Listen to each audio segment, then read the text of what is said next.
Alright. Bleepy, bleepy, bleepy, bleepy, bleepy music. Oh, dearie me indeed.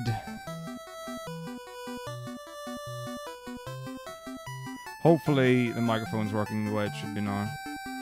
It was working fine earlier, which doesn't mean anything, but that's okay.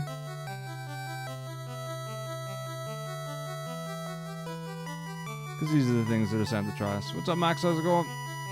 Hey, Susie. Warm again upon this eve. Yeah, let's rock and roll. 3, 2, go.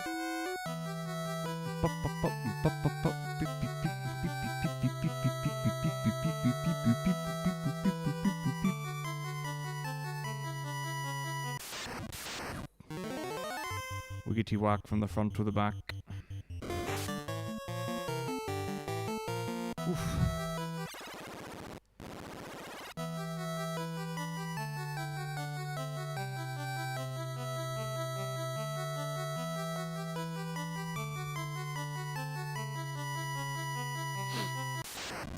I tell you, the double warp route here is so cool. I really, really like it.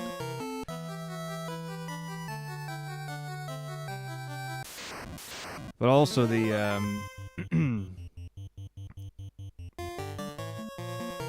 what is it? Some of the things are really crazy here.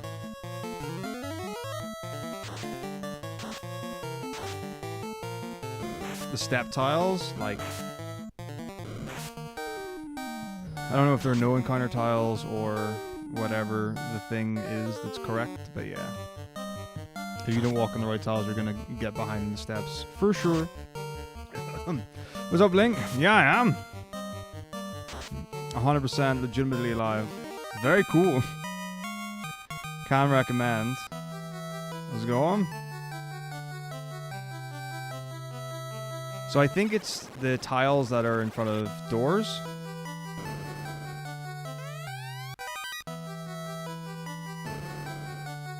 That don't increment steps.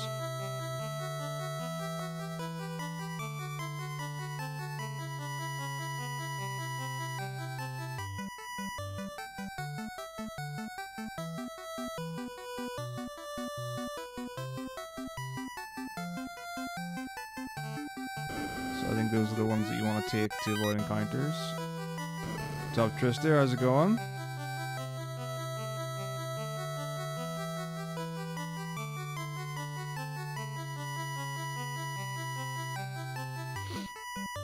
Yeah, I'm doing well, then. Just trying to get back into the habit.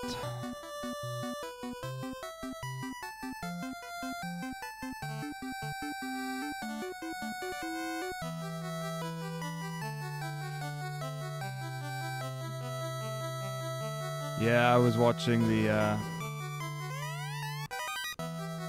Reckless Reckless Cage Roll stream on Cage Rolls earlier, yeah.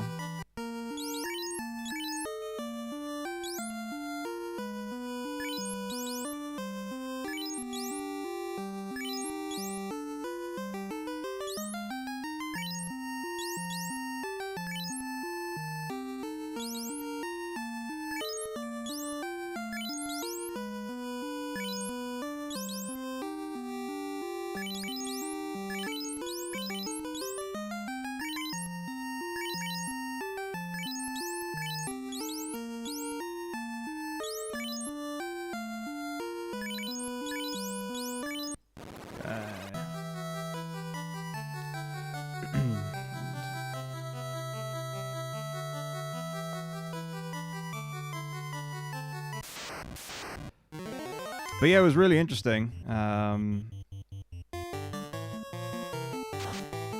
feel like one of my clips is wrong, but it's fine. We'll be fine. Because it was a lot of like pretty sincere, open, honest chit chat about his experience in different leagues and what he was going through.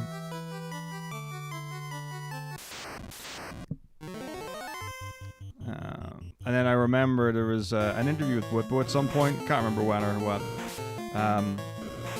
But he said like the old Fnatic formula was just get Reckless ahead, and once Reckless had 3 items, you just ran it down and you would win.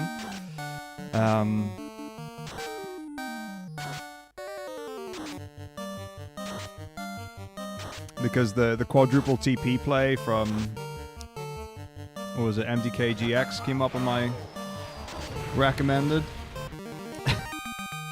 What's up, Joassi? Good to see you. Thank you so much indeed. Yeah, so I can give the TLDR. So part of the reason why I've not been live is being busy. And part of it was just being behind on stuff, so let me just do the menu.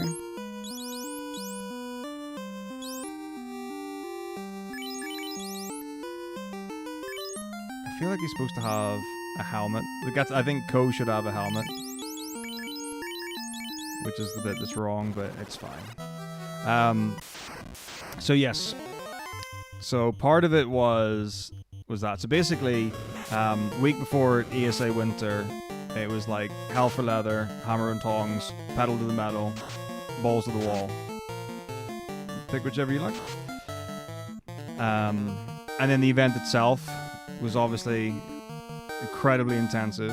So then it was get some stuff sorted afterwards, and then there was more to do while also trying to catch up with other stuff. So it was kind of like a lot of work things that took the priority, and I couldn't really put as much focus into personal stuff.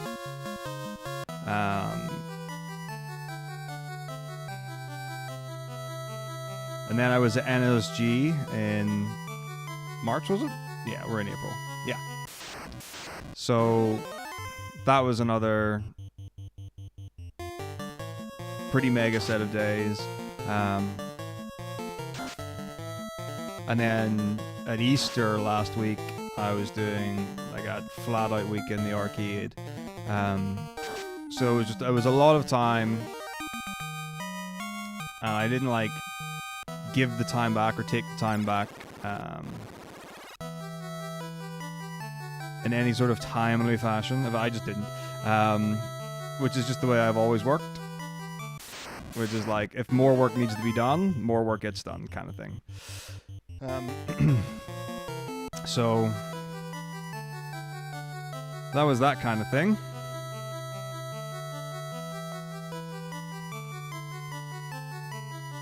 So then it was like taking time to actually get caught up on all the other things and the life bits and pieces, which I'm nearly at. There's one thing I really need to do that I haven't got to, that is terrible of me not to have gotten done, but it's whatever, we'll figure it out. And yeah, so then that was kind of like exposed more so just how much time had gone into February.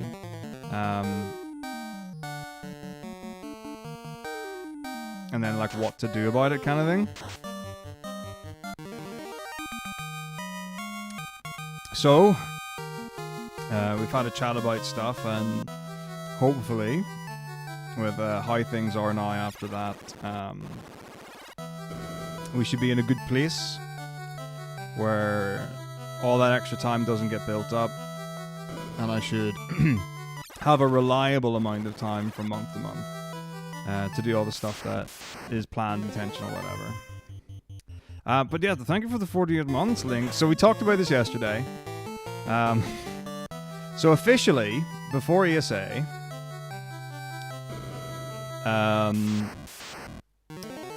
the league day got met. Very important. Care a lot about it. The next one is currently up for channel points, so please do put your channel points towards it. We already met the Kingdom Hearts one, so that's already locked in.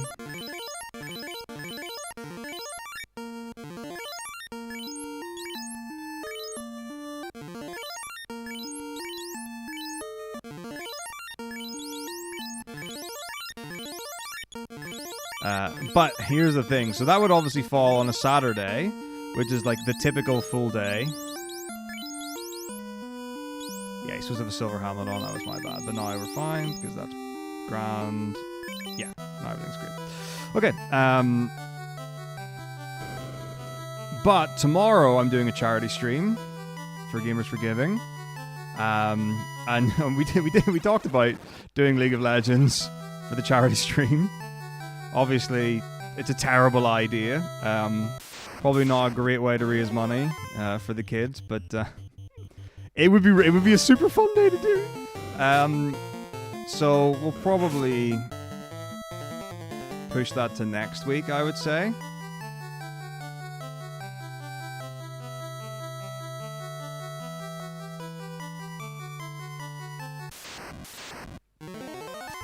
So I am streaming tomorrow and Sunday.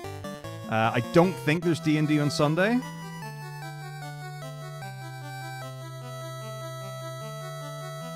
I'll check. But I'm quite sure we don't have it. Well, it won't be next Saturday.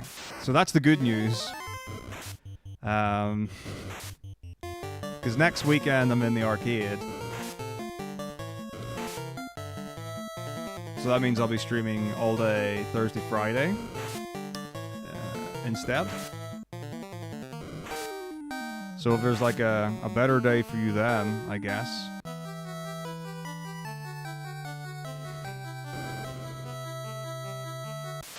And that's super doable.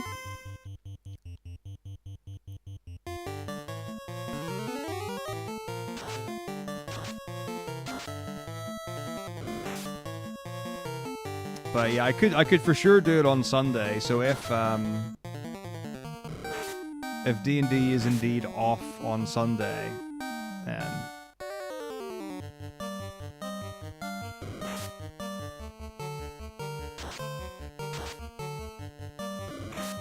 that should be fine to do. That's interesting. Is that a good thing or no? I mean, 2 days off a week is relatively standard, I would say, for like most people, in so much as, you know, you usually work 5 days a week, Monday to Friday, and then you have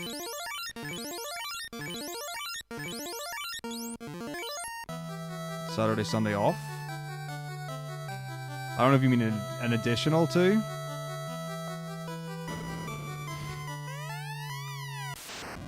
Which would not be good.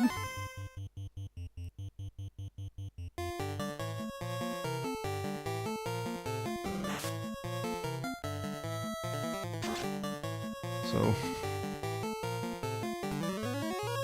forced into it? No, it cannot be. Surely the workplace are not forcing more things on their workers. I don't believe it. That's impossible.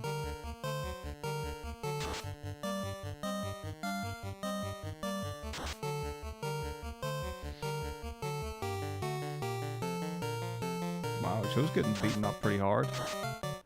Especially considering he's already used defense. I mean, it doesn't make him like super unhittable, but it makes him more unhittable. Are we not doing damage? Well, it seems like we're doing alright. Okay, interesting, interesting. Oof. There you go. Guy's been taking a massive beating.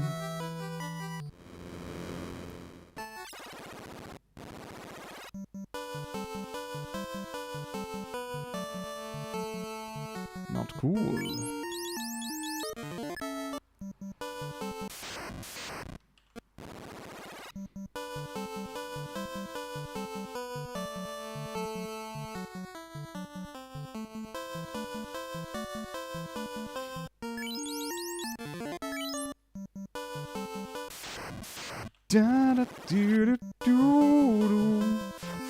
Let's see if I can actually read this time. Find the island, right to left. Left to top tile of now on. Boom. Easy. Oh really? That's interesting. Yeah, I don't know. I mean, whenever I was working in the hospital, you know, you pretty much could always do extra. It's the kind of place where there's kind of always work to do, you know? So, never had a problem getting overtime there. Except the one time I got in trouble for doing too much overtime. which I could have avoided, but I was like, I want the work, I want the money.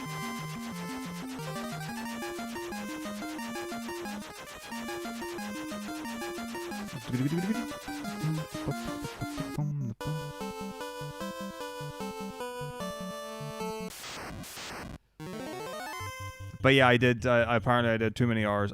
Okay, there's no apparently about it. I did like a 20-hour shift. It was absolutely too many hours in a row.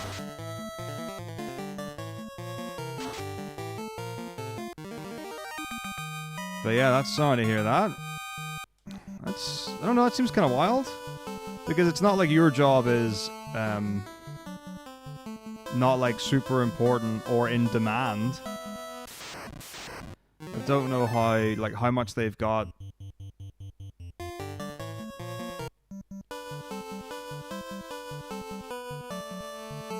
Just like as like for people sat ready to go with hours or whatever. Tyro.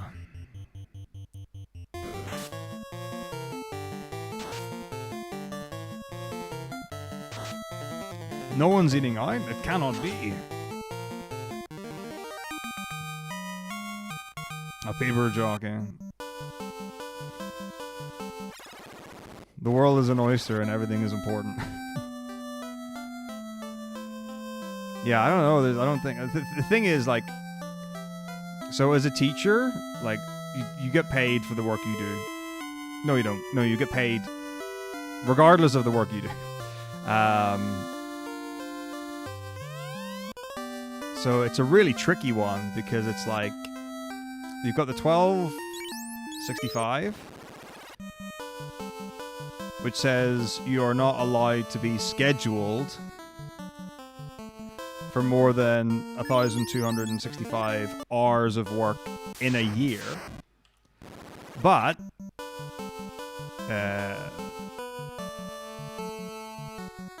all the other stuff is kind of like up to you to do. So it's like a miracle is the person who can do all their marking like in the period of like 8:30 to 3 p.m. or 8:30 a.m. to 3 p.m.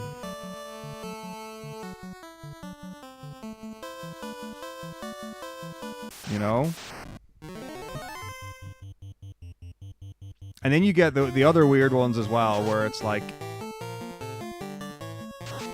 you have expectations. So for example, maybe it's intervention, maybe it's homework club, maybe it's like band, choir, art club, all that stuff.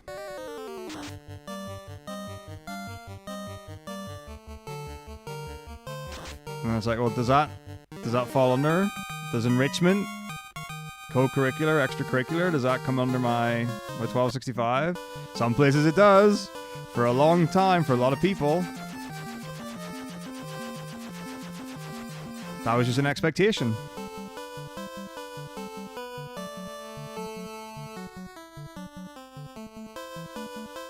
You know, it's just a thing you did.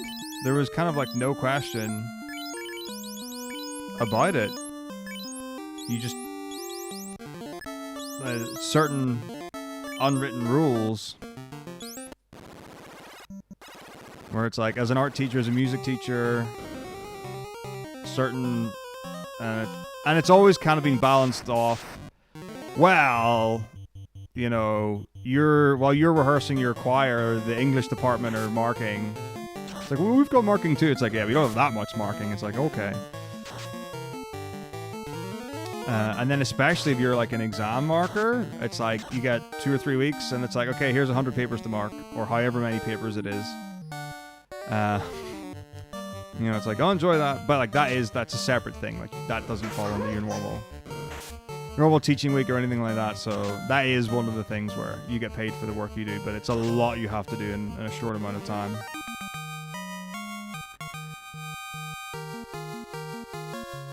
But yeah, it'd be great to get people to see when don't even use letters for some people anymore. That's always fun in games.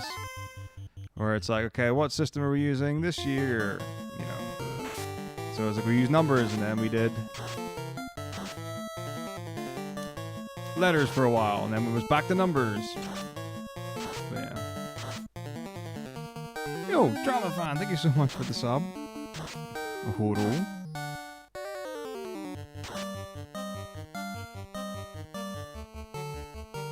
Train driver would be awesome. So I know a few people, and there's a few students that I taught who, like certainly one who had a real intention to go into train driving, and he was like, you just make so much money from it. And I was like, respect.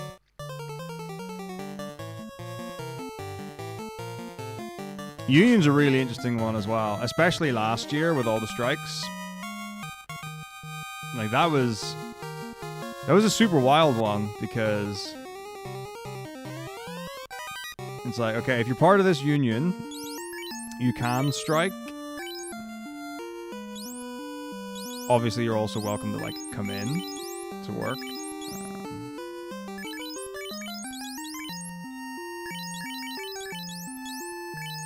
And then there were some, like, really interesting caveats. It's like, if you were sick the day before and don't come in for the strike day, it will be assumed that you are still sick.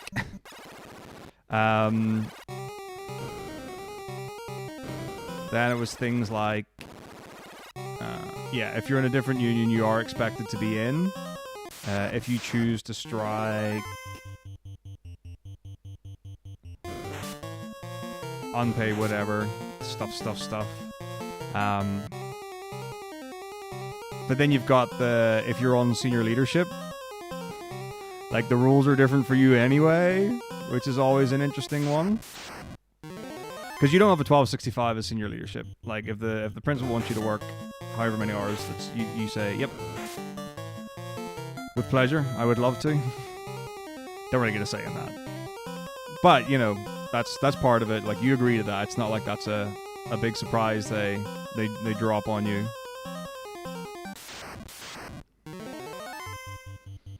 54K is substantial. I don't know what, like, the actual, like, job of a train driver is like experientially, but could be cool.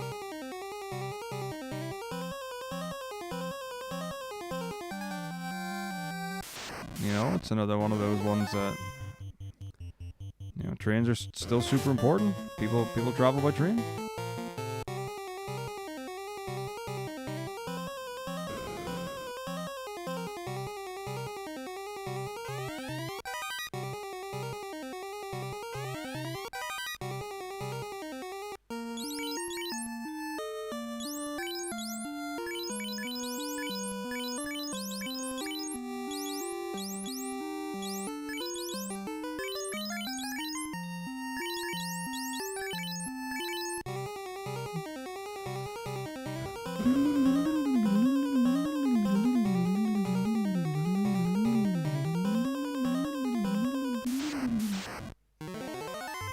Oop, okay.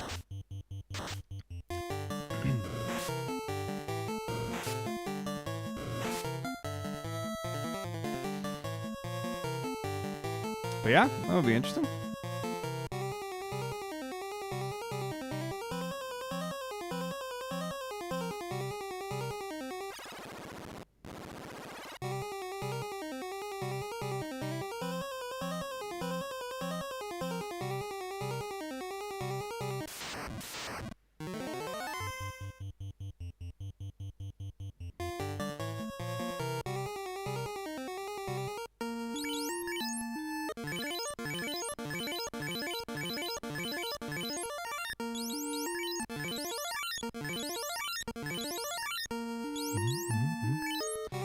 Cool.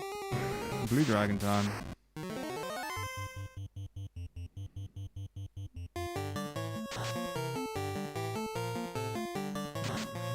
Nice, a light fiend to deal with going into the floating castle.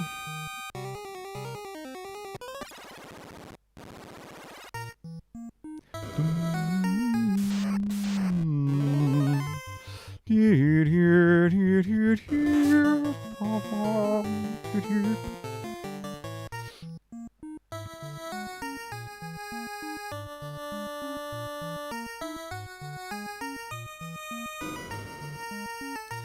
other thing that's come up a lot in my recommended for yous, there's been a lot of wrestling there for some reason.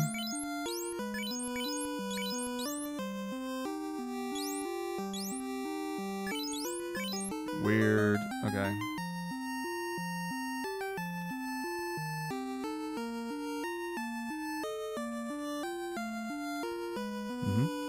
Okay.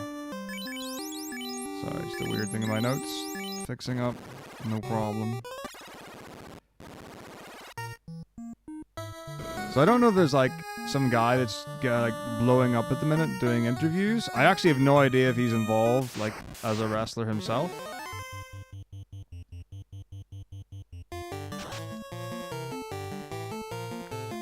But yeah, seen a lot of that. People talking about the real stuff.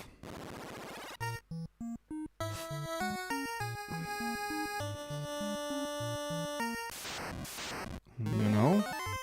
Breaking all of the walls. Glasgow, you say? I'll be in Glasgow for 3 nights at the end of May.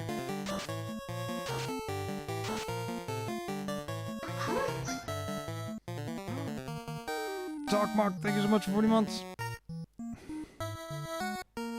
Thank you very much indeed. Welcome back to all. Yeah, I'm doing alright. I will hopefully be continuing to do well and only getting better over time. It's just been a very busy time. Got behind on stuff. Taken a long time to get back on top of stuff because other things have happened as well. And then kind of like here we are now.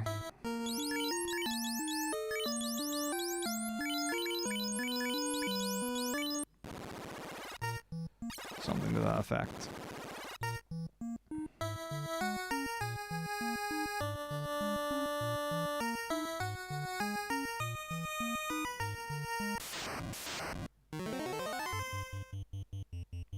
But yes, hope you've been well. A wrestling event? Which one is it? I need to get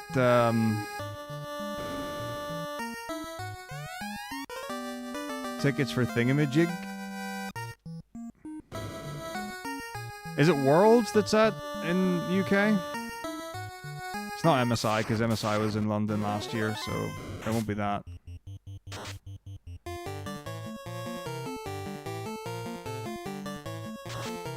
I also need to know when it is and to make sure I can actually go. That's kind of important as well.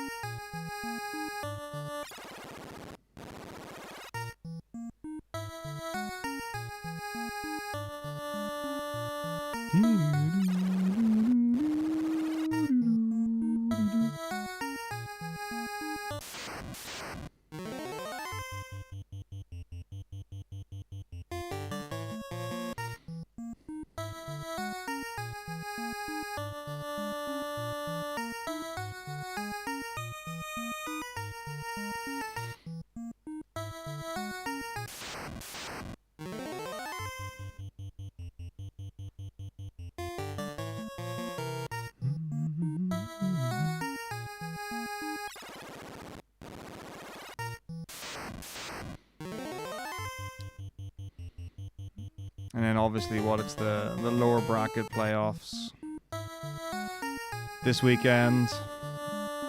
What a delightful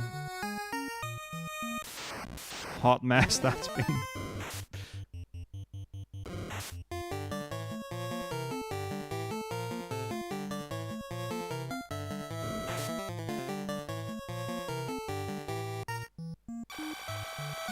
What? Who's been Poisson? Not the leading man.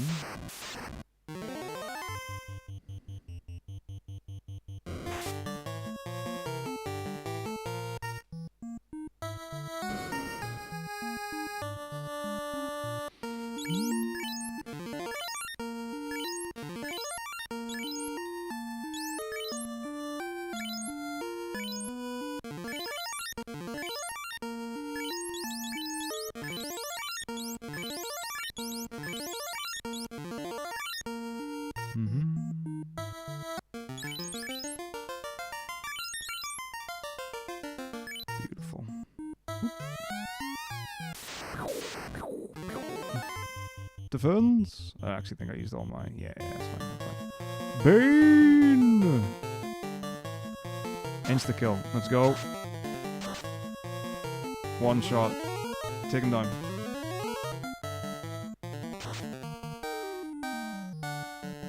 I thought that said terminated for a second. I was really excited. Burn!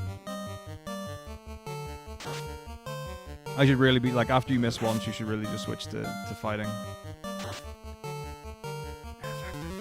Blast! I want the one shot. One more. Just for lols. NBD? You know the thing I think is really weird about NBD is, I think, for pretty much everyone, NBD means no big deal. As it has always done. Lame. And then like a couple of years ago, I saw some people in America using it to mean never been done. And I was like, sorry, what? When was that ever a thing?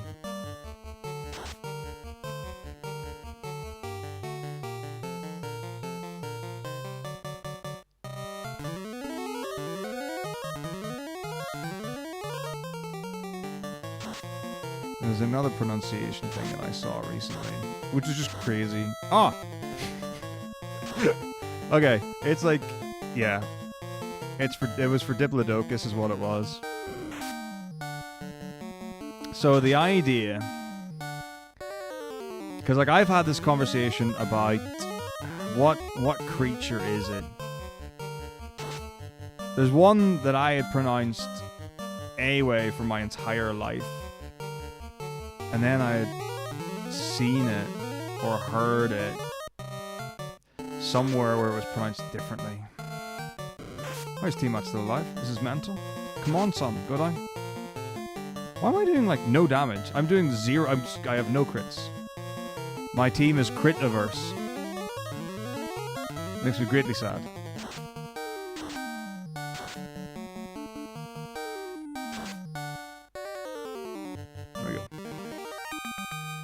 What was it? So the one with Diplodocus, which is funny, is that apparently some people pronounce it Diplodocus, which is humorous. And then someone went so far as to create the wild illusion that Europeans pronounce it Diplodocus and Americans pronounce it Diplodocus. So I also thought was funny. What was the one? What was the one? It's in Final Fantasy games, the one that I had.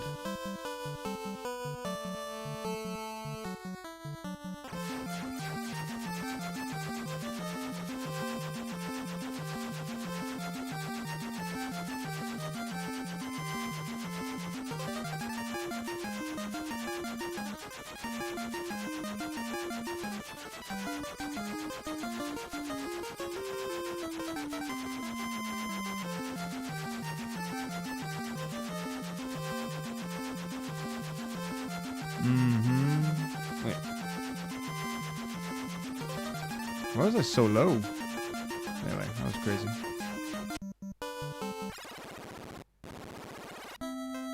Alright. I need to think. What's a creature?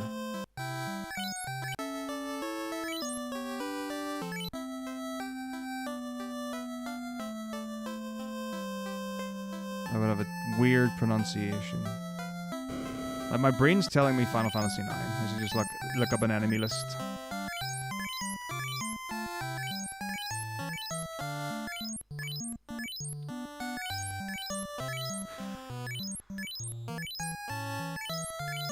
I think it has a C in it.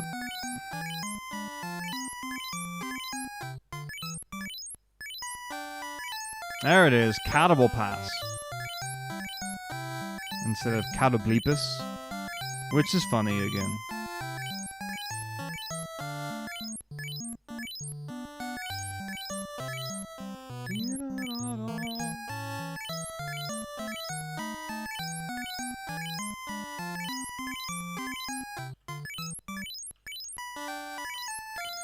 Let's have a look.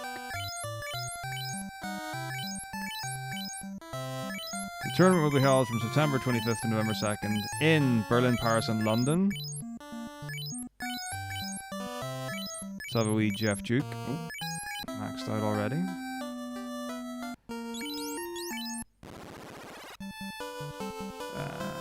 Boop, boop, boop.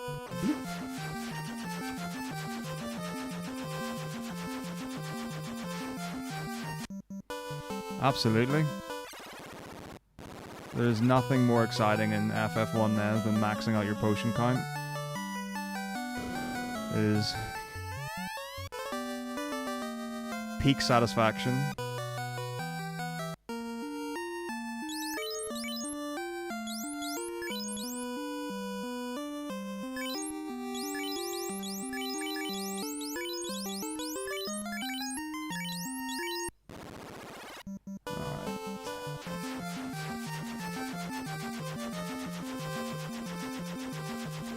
Wait, what?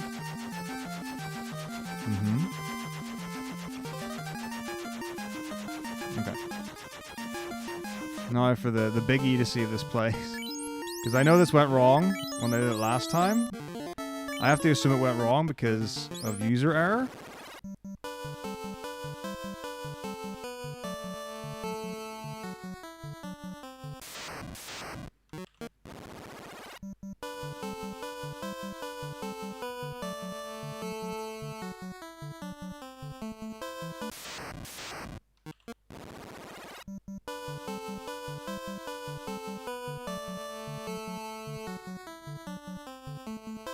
This is the joys of doing a hard reset for the final dungeon and burning all of your encounters to be on the steps that you want to be so that you can hard reset the final dungeon again if you need to.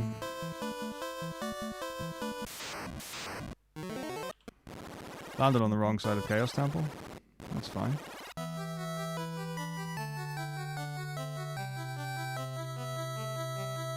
Just need to change the word right to left. No problem. Just old school, used to landing on that side.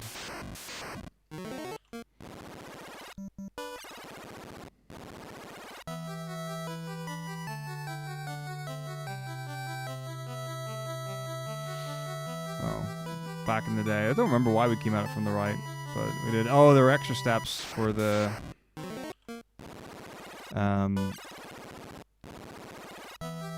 water bit. You would go to the boat and you would burn steps there.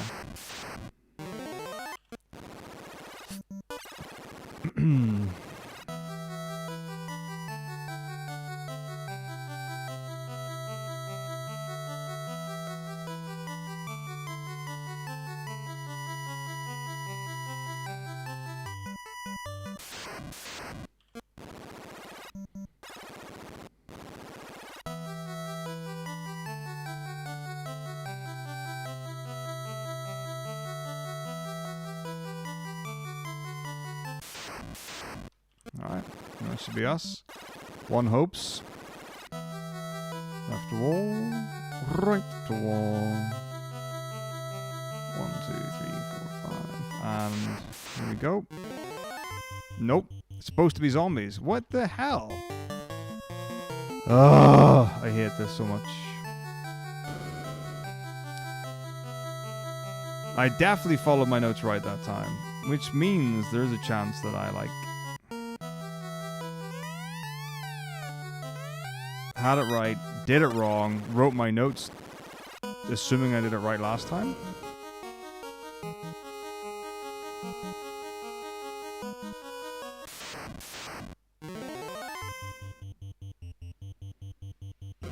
Maybe.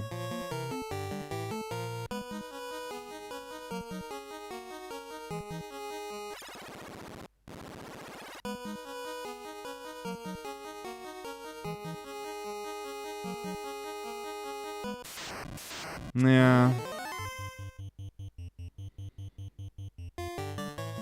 Really annoying.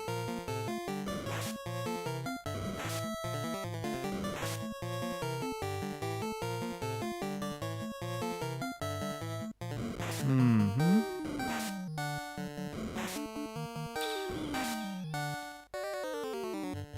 Alright.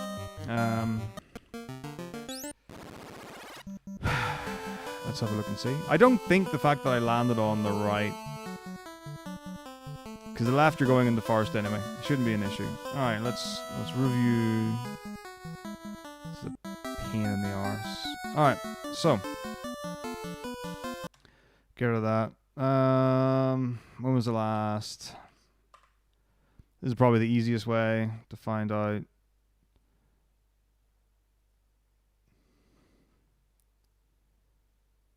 Uh, 10-2 FF1. Here we go. FF1. Beautiful.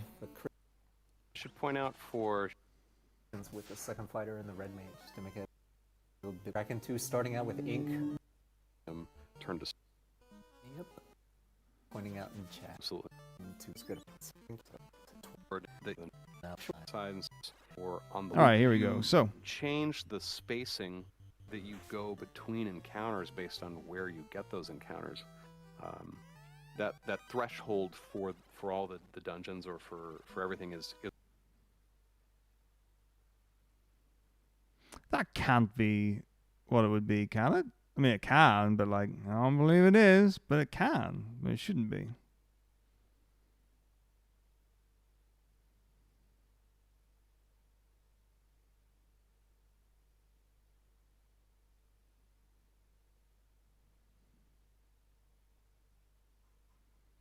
All right, let's see. So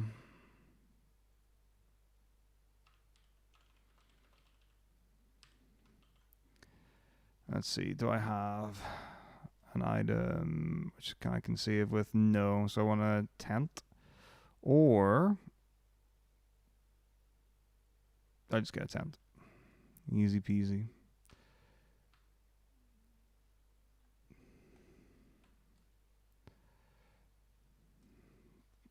Beautiful.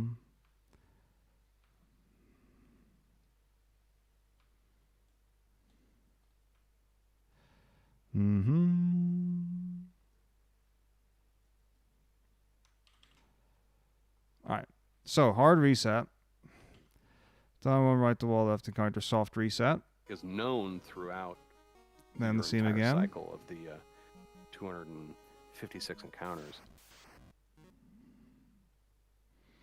So 1, bang, bang. 2, that, soft reset. So if you've got a spot where you know there's going to be a big gap, but you have to make sure you get a certain number of encounters beforehand, which is what he's trying to do.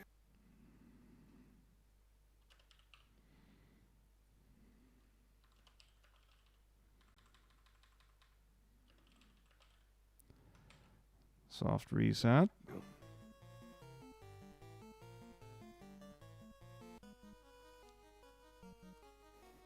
Shinzel getting the dragon armor, but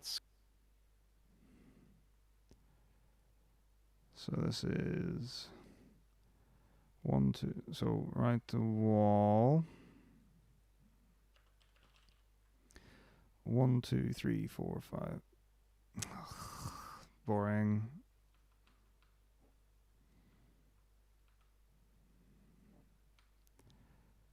One, 2, 3, 4, 5, 6, 7, 8, 9, 10, 11, 12.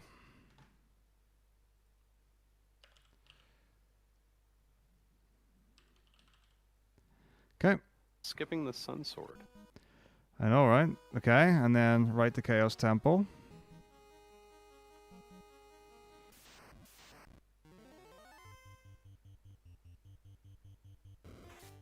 And Zanzwig doing his setup to go into. Okay, so that's the first one.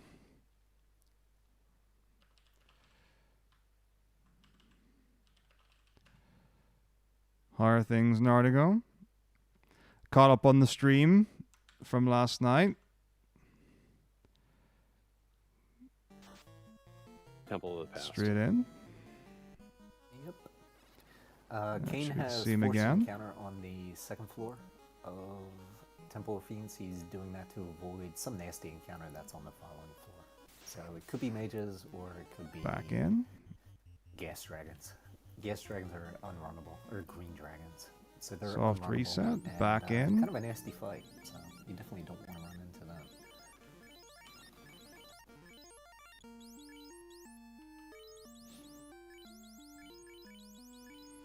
Maybe my eyes are going again. The Put blue the D ribbon on for. before he fights. Go ahead. And again. Perfect. Yeah, putting the ribbon on before he fights the Phantom. Make sure he doesn't get stopped. Wait, what? What? Fuck. No. One less? sh- No, I don't believe it. Denzel's Make sure he doesn't get stopped before he. Okay, here we go. Let's go again. but you Okay. have to make sure you get a certain number. Mhm. Skipping the sun sword. Okay, so Chaos Temple. Yo, what's up, Shane? Thanks very much for the raid. I have a feeling I goofed on my. I feel like I've changed the steps for hard resetting for Final Dungeon so many times. Also, Crimson Heart. Like, I don't know. It's crazy. It should be really simple. But for some reason, nope.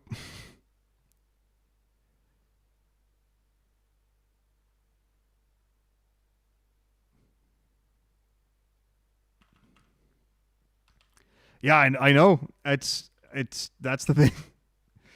Okay, so Temple once, Going to Temple of the Past. Yep. twice, Kane doing that would be. three Yes, times. Yes, dragons are unrunnable, or green dragons. So they're unrunnable and kind of a nasty fight. So you definitely don't want to run into that.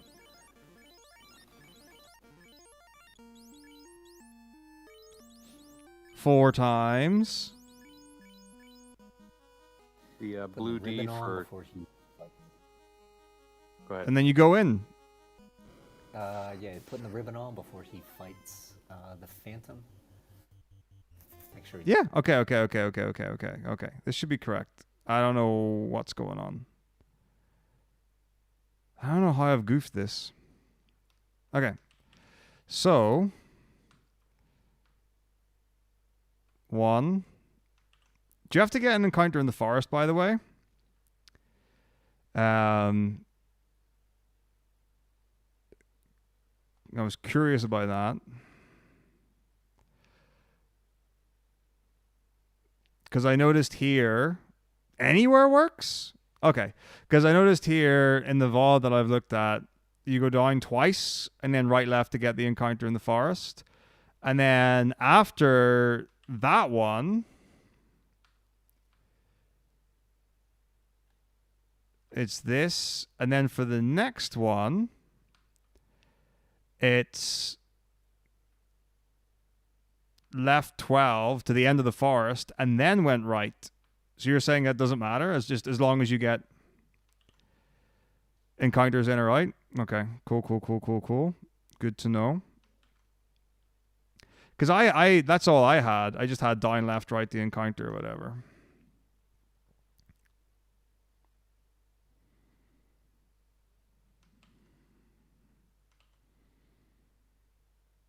All right, so now we're in the Chaos Temple.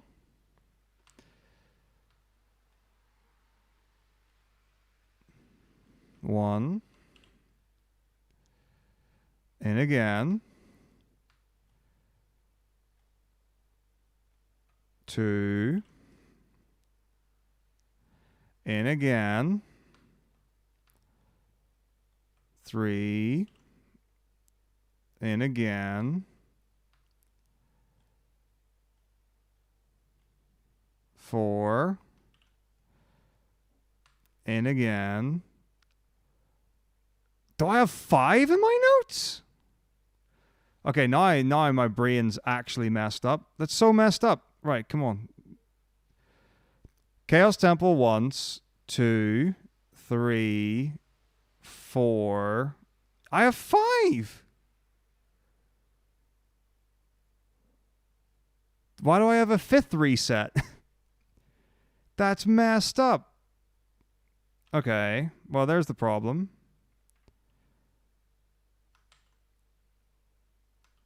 Yeah, that's really weird. Let me check again.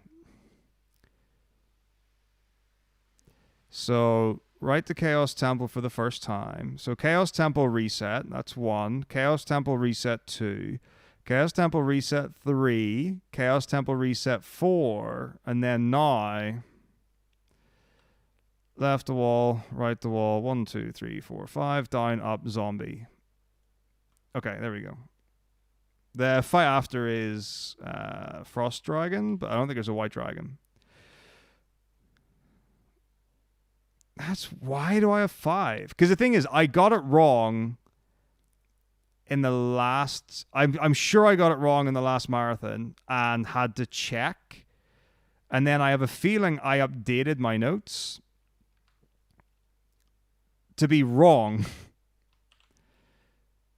Like, that's what I think happened.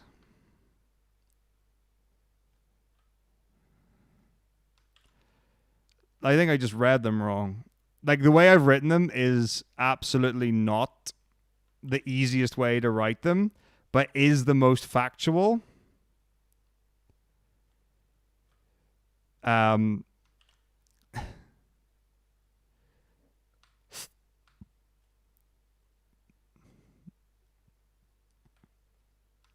So I've written world map, right to Chaos Temple, inside Chaos Temple, up to left the wall, right the wall until encounter.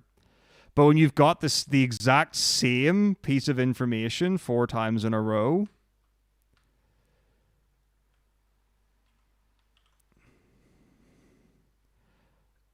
it can be very confusing and hard to recall.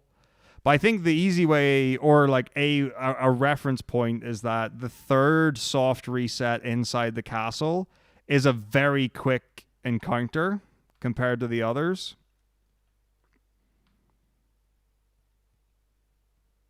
All right, cool. Jolly good.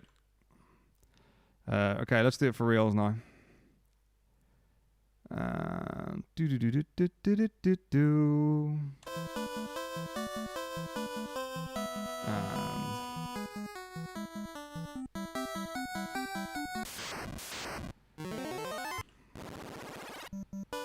Because the easy way to do this is actually just to be burn 4 encounters outside, burn 4 encounters inside. Whoops.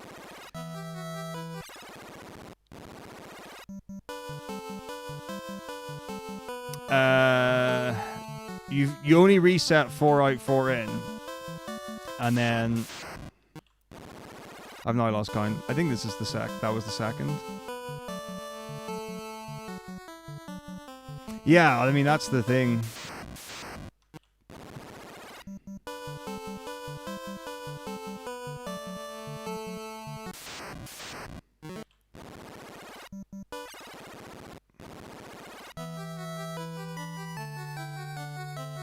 Because there are plenty of things that are either precise or... Wait, it's not 4 and 5, right? It's just 4 and 4. There's no 9th reset.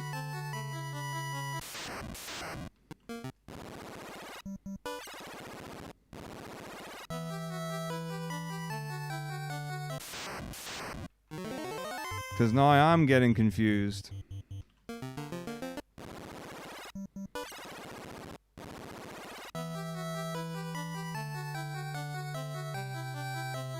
Yeah, there's no reset on that.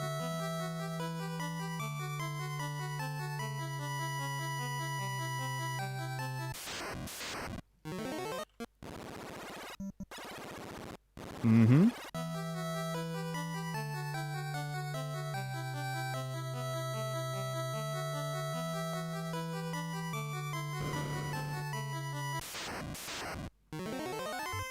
Wait, what? What? Why is this a creep?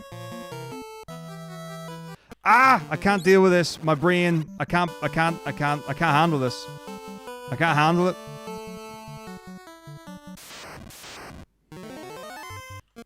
I can't handle it.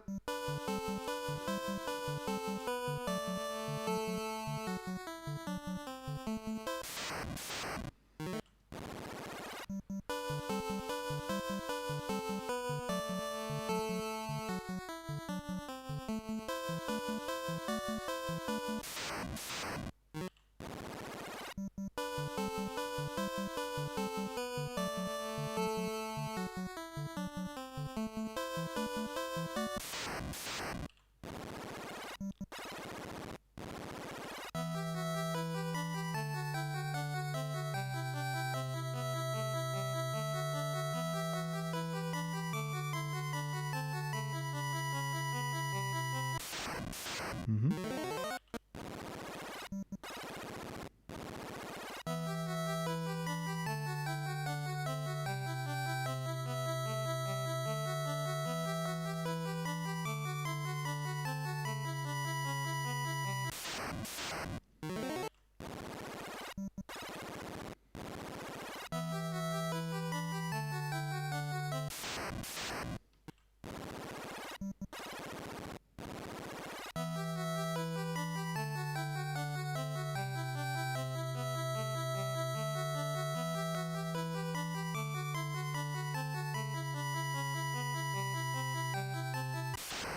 Mm-hmm.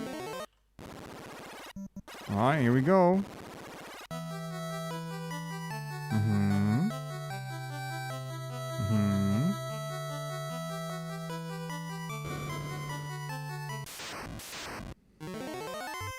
Okay.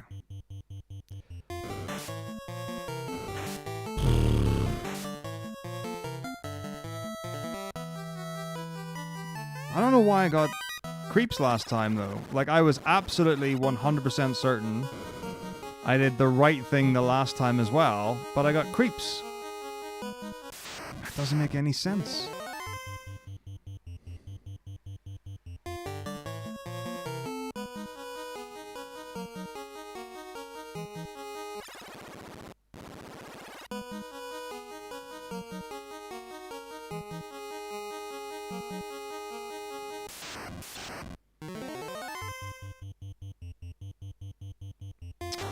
But I got it. I think I got it in the same tile, or on the same tile as I got the zombies. 5 world mappies? Surely it would have had to have been... Hang on, I need to get my head around whether I did too many or too few.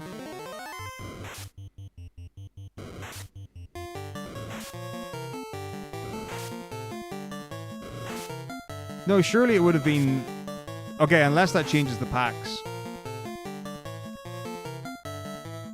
By having done an extra one outside. Because if I had thought I was on the 9th encounter...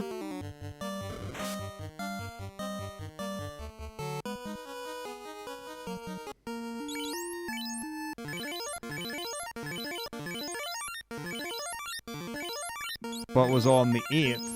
My brain tells me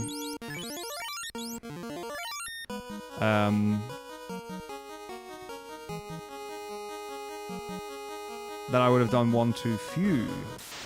But that seems ridiculous.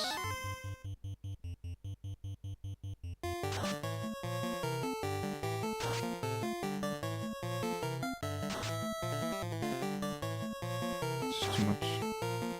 Too much responsibility in one game.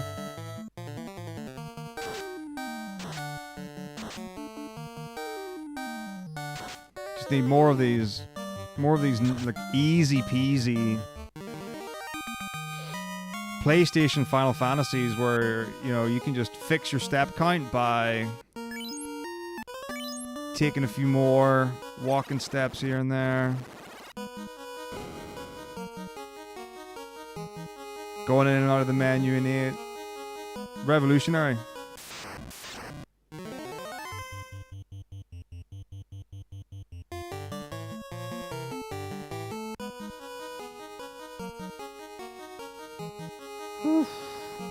Yeah, I just need to get super comfy with these early games again. I actually did, when I first started running FF1, I did single segment.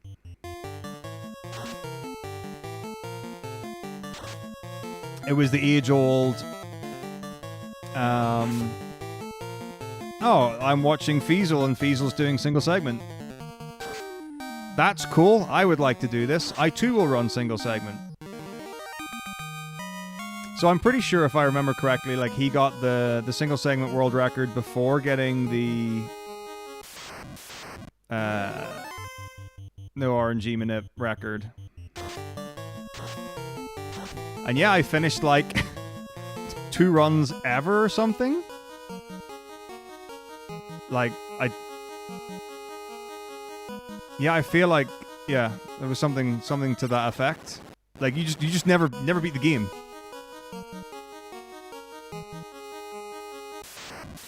Which I guess is like fairly common for a lot of like a lot of PB attempts don't finish. But I think the big difference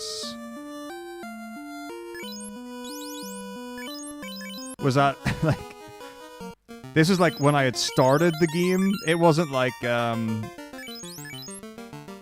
already had like a good time. And I was trying to grind it down. I was just trying to beat the game, and the game was like, no. Yeah, I would still like really like to do any percent, but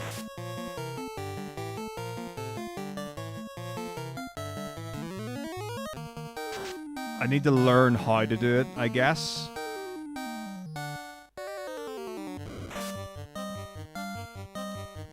But yeah, like single segment is well, it's a fairly brutal game anyway.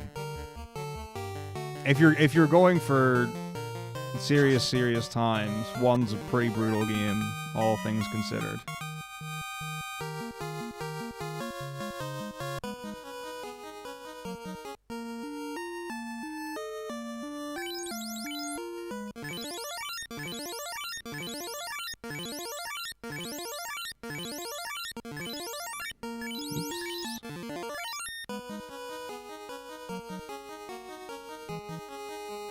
But I can respect it for that.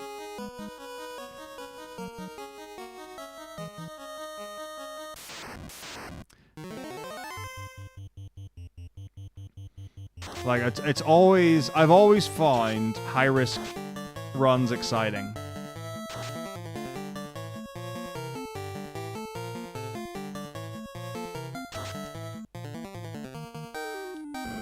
I mean, I also like all skill runs are very exciting as well.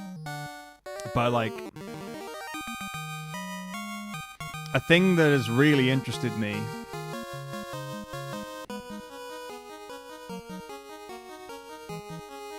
is when you have to take risks with the game to get the best time. And knowing that like it's a 50-50 or like it's a less safe strat or whatever, that kind of thing. Okay, yeah, so I goofed that, so that's not gonna happen. No problem.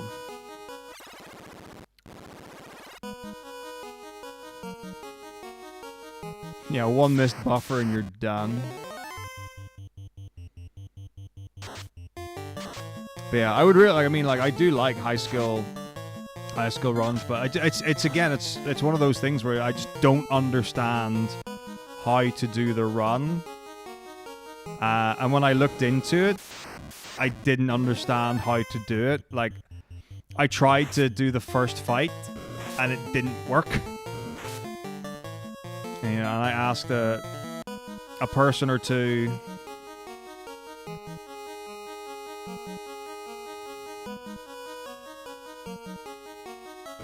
And they tried to help, but it still wasn't like super clear to me or super evident like how to actually. So like either whether you have to do like flush the RAM or whatever, or reset whatever, or how exactly the buffers go.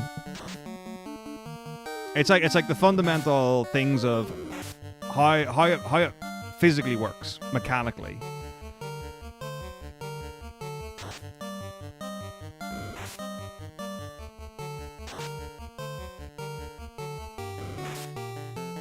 Like that's the stuff. Like, so it's the thing it always comes down to with me is like, if I make a mistake and I know I've made a mistake, it's always fine, and it's like, okay, I messed up, I can fix that, or there's something I can do about it. It's when it's like I have no idea what went wrong, and I can't understand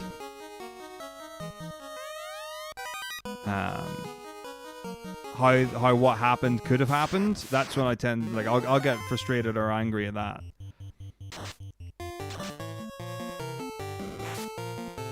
When it's a case of, I did everything right and it still went wrong. I don't understand.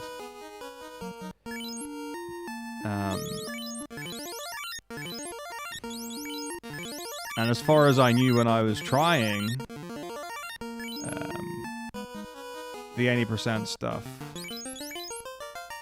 I thought I was doing everything right, which I clearly wasn't. But it's also not necessarily something that would be a smart idea for me to put into my marathons, I guess.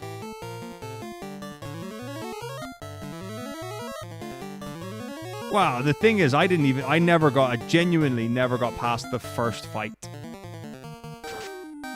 Like, I wasn't able to manipulate past the first fight. So, for me, I was never going to finish a run like that.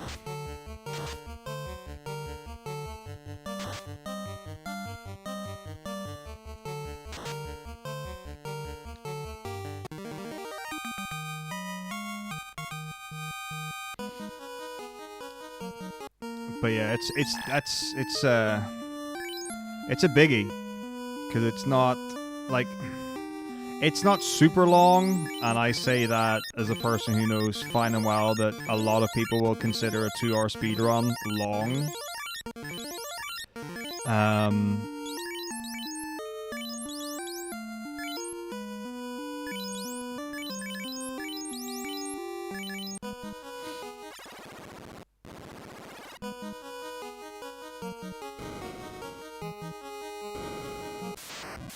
But that's gonna be like really draining, I'm sure, to keep that level of focus up for that level of time. Like, that's a toughie.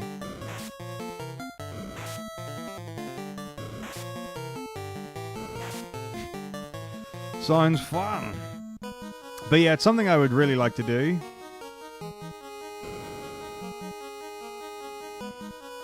Hey.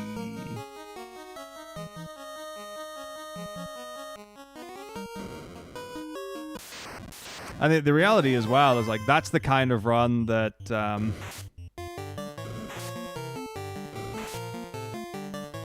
will give you a good idea of what you're actually capable of.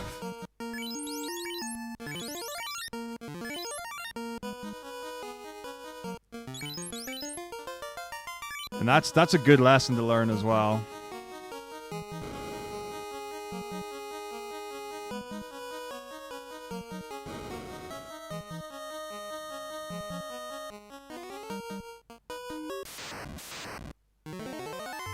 Like, I know where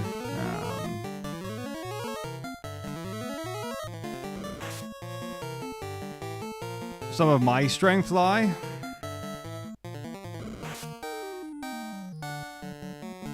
And there are things that I might be able to do that I'd need to actually invest in to see. And there are things where I know if something just takes time, I should be able to tackle that. Like, persistence and endurance are two skills that I have developed to quite a high level.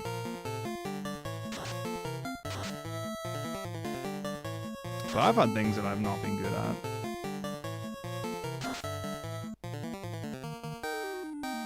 Like, I remember having a conversation, I don't know how long ago it was, with Zwanzig regarding FF9. And he was like, one of the things that will stop him from being able to get record is his stutter stepping on the world map. And he's like, I just can't physically do it as fast. And I think at the time he was comparing to Luzbel, if I remember correctly. But like the core matter was, someone else can do this thing faster than I can, therefore I will not be as fast as they are. Very nice of the Nintendo and, well, I guess up until FF4, to not have any sort of boost. Fixed movement speed, what a joy.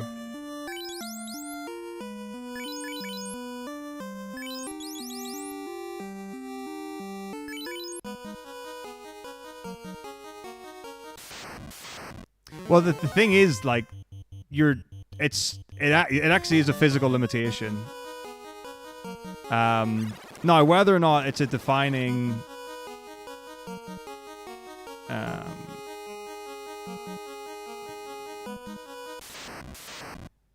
Uh-oh.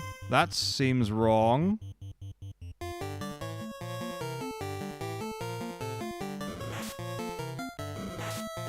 Is there an up the wall first? No. What? This seems really weird. Why do my notes say to do this movement? And then right down. This is definitely wrong.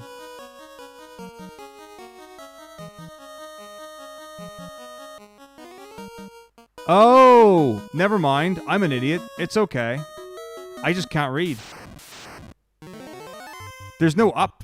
I don't know where my brain filled in an up input. There's no up. That's fine. No big deal.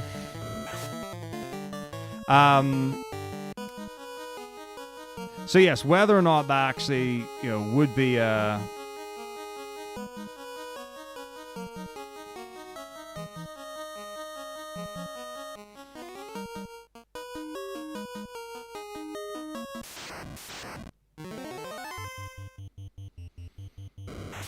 defining factor, but it's literally based on how quickly you can mash. If so the game can have however many inputs per second, and you can train that. There is a limitation. I don't know if everyone has got the...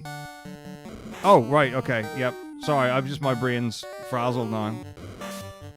It very clearly says in my notes to fight the worms. It does not say to run from them, but when I was like, oh, I've not got encounters in the right place. I don't know what's real anymore. No problem. All fine. Nothing to worry about here. All within the realms of expectation. But yeah, like, if part of a run is based on your mashing speed, and someone can mash at 15 hertz and you can mash at 12 hertz, well, that was fun.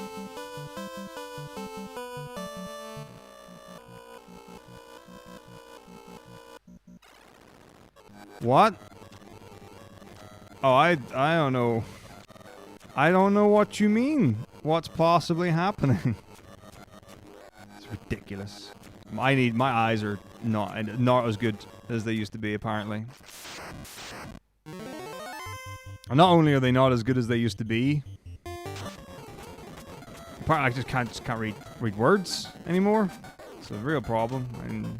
Or maybe it's because it's later. I don't know. Maybe I'm just out of practice at reading notes as well, and that's contributory to my inability to read. But yeah, mashing something I'm actually pretty alright at.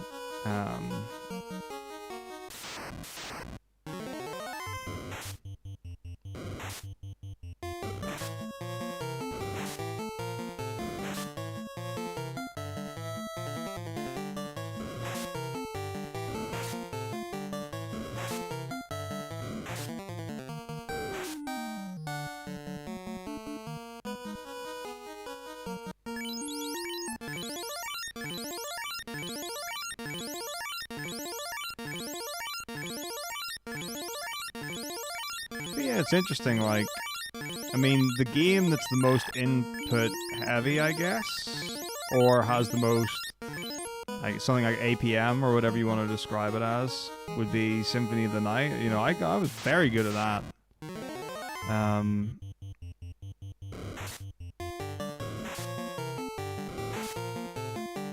I haven't had that many Final Fantasies, though, that I've been really good at. I don't know if it's a focus thing. I've gotten pretty good. Maybe it's just I hadn't put the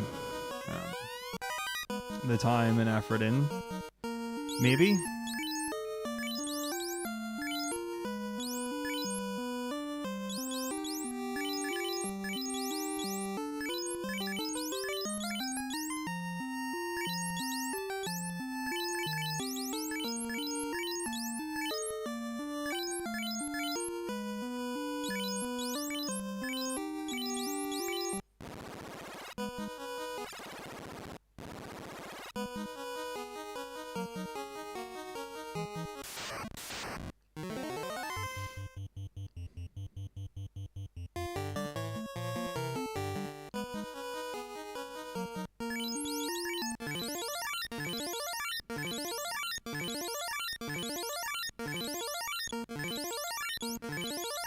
I mean, I've only ever played like fighting games for fun, I think.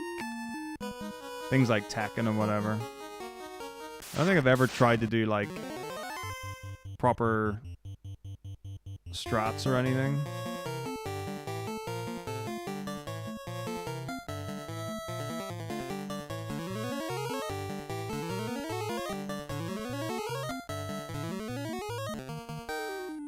But yeah, like the people who are really good at fighting games, or at least like I've had a perception built up of how difficult that is. So I have a respect for people in the fighting game communities.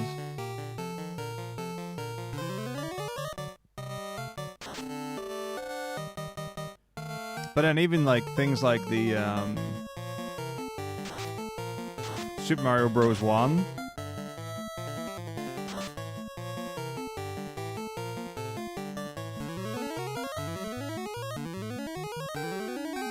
Like the 80% record for that, like that to me is super wild. And I know it's a very short run. So, you know, comparative to like say like the FF1 80%, which is 2 hours long.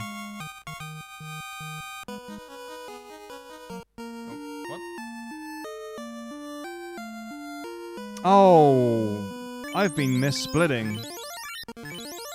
Not that it matters. Like, especially. Eesh. I am low on healing. And I'm sure I've got no healing left. Oh, I guess I've got Cure 3. Yeah, I don't need that. Well, unless I want to use it. But, yeah.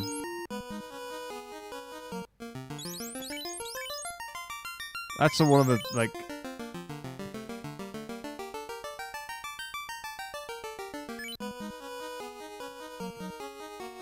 But the thing, I think the distinction that I would want to make with that is, like, with FF1, it's all consistent. And technically, Super Mario Bros. Is also consistent, but you don't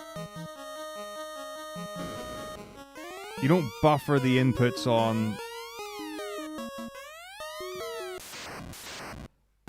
Super Mario Bros. 1.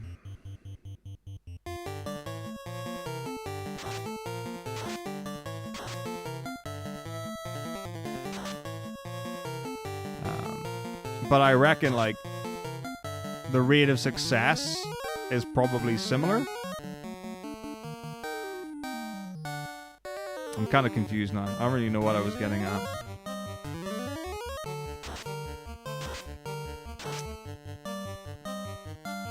But yeah, that Mario Bros. Run's pretty crazy.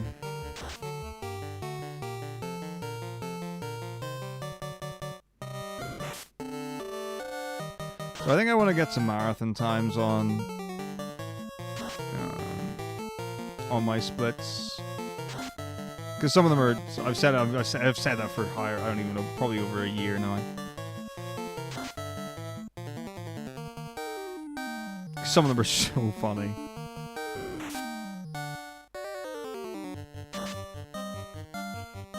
Let's see, I'll find a stupid example.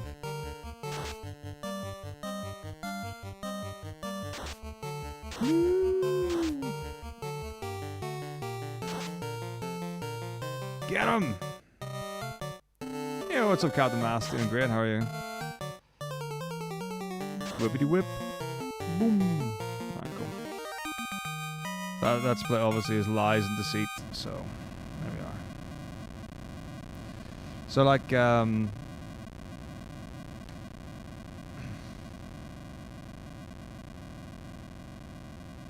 I guess, is okay. As far as the sum of worst goes, I can see a world in which, okay, I mean, it shouldn't be, but, like, I can understand how that could have happened. 4 hours for FF2, I guess. Yeah, maybe back in the day. 2.5. These I would say these are reasonable bad splits.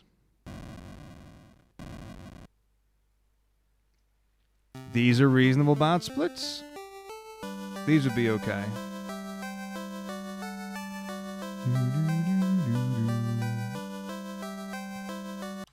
These are bad splits.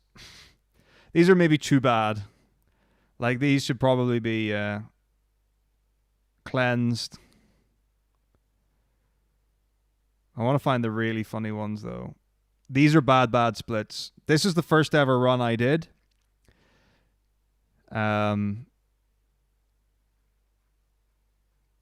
This is alright, that's fine. It's just skewing data. This is nowadays a bad run, but it's better than the 100-hour splits that I used to have for FF7. Wasn't really acceptable.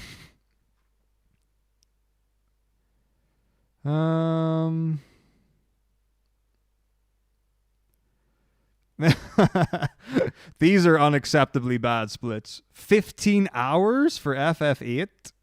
So I think I know how that happened, and I think some of the bad splits, like unacceptably bad splits, have been in marathons where I've fallen asleep during that game, and the timer has just been going. That's what I think. Let's see what my FF9 bad splits are. This is probably the first run I ever did. This is probably a blind run. Like, I have a feeling like 12 hours for a first go is actually okay. Like, having never done the run before and that stuff, that doesn't seem crazy. FF10. Why are my splits starting 2 hours in? That will be the last time I did a run. Something will have gone disastrously. What? Why am I missing? Apparently my FF10 PB is missing like 7 splits. I'm not that surprised.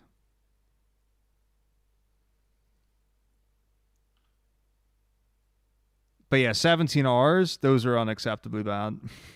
That's like multiple fall asleep breaks. What about FF11? That could be interesting. All right, 11 hours, that's fine. I'm totally fine with that. 12, 15 hours, that's not okay. 15 hours for FF12 is not okay. My 13 should, if I've got my first ever run, okay, I don't. My first ever run was 24 hours. Oh, I didn't have splits. I just had a final split. Yeah, 15 hours for FF8. Yeah, those are bad. I don't think those are okay.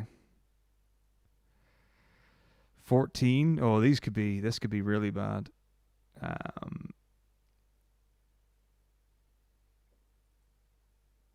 These are fine. These are good bad splits.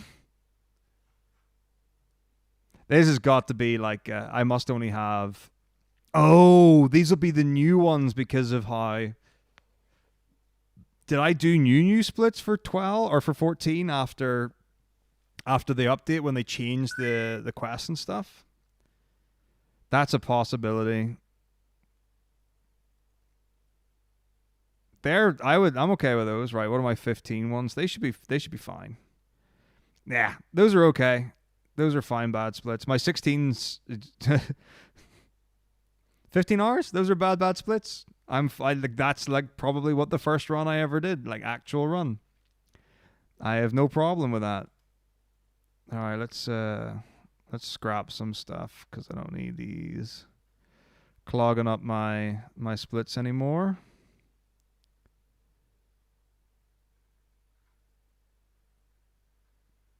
I'm going to need that tomorrow, so we'll keep that. Don't need that. Don't need that. Why have I got my 6 any% splits? Right. Perfect. Yeah, I'll keep the old bosses one for tomorrow. Okay, cool. So yeah, I think I might actually just let my FF1 splits die. It's so hard to tell. So the reason to do them from scratch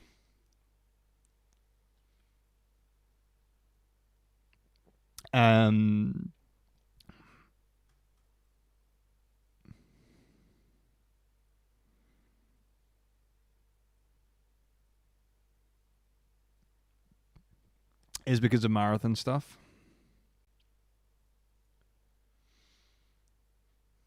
And then the reason not is like some of my actual PBs are there, which I don't know. Do I care about? Should I care about? Maybe I should.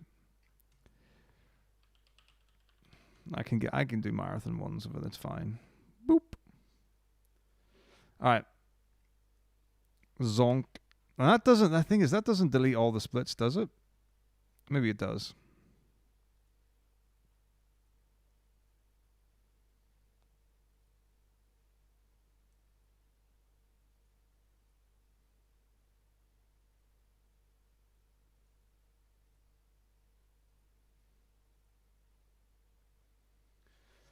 Oh.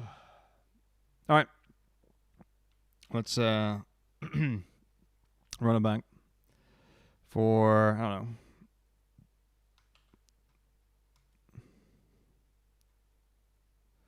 Well, that's the thing. But the really difficult thing is that there are some runs that I'm doing in the marathon that using the marathon route is the same as doing the record route. There are some where the only adjustments you're making are doing some safety things like buying extra potions or buying extra healing or, you know, saving or whatever in case something goes wrong. And there are ones where it's literally impossible to do the marathon route and get, I guess, PB or get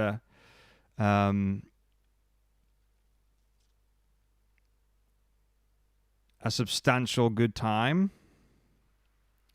Like, that's the really tricky thing. So it's like, I can say, or I could say something like, oh, I would really like to start grinding out FF1 Nintendo runs. Which means that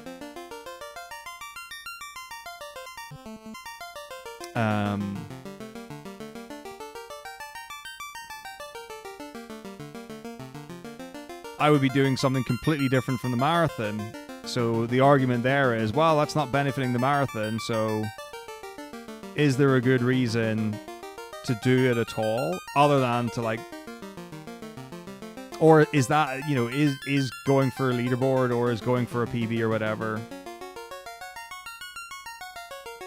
important enough compared to marathons? It's crazy. Tough to decide on. Like, I've thought about it before, and it's really difficult to come to, especially because there's now 16 games.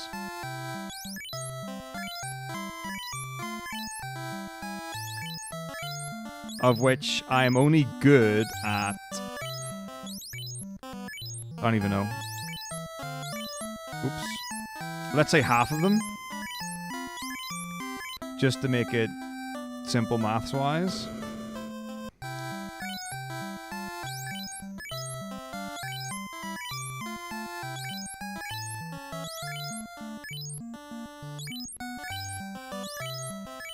And it's like, if the thing that matters most to me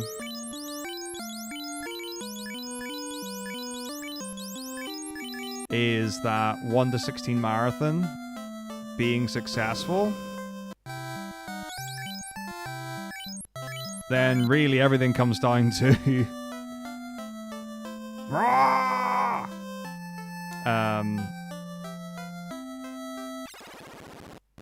what's best for that. But then everything else getting thrown by the wayside as a result of it, that's tough to deal with.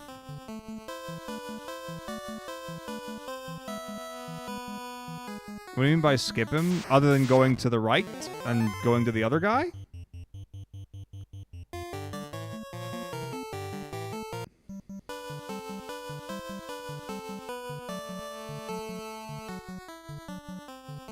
Or I guess out the front door, which is another option.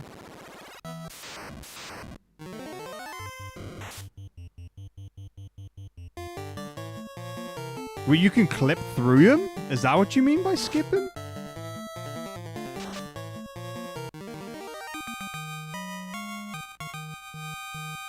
Like you can in FF6, there's a bit in the run where if you have I think it's either the sprint shoes or the running shoes. I can never remember which.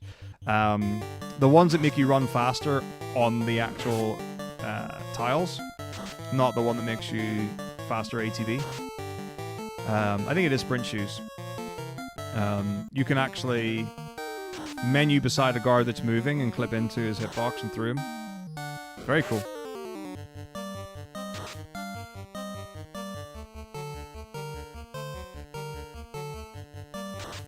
That's really interesting. Oh, I love that. That's so much better. Like, I distinctly remember having been walking into that guy for, like, a minute.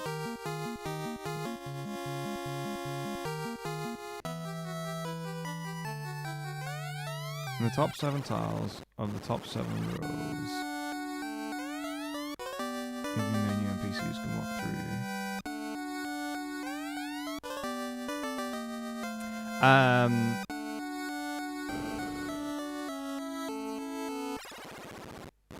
So you just walk into him, go into the menu, go out of the menu, and he walks through you.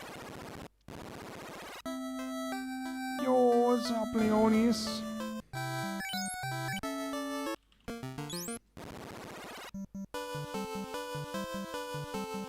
Thank you for 80 months. Hello, hello, hello. Oh, I figure, like, I mean, whenever I'm done with the stream, I can try it out.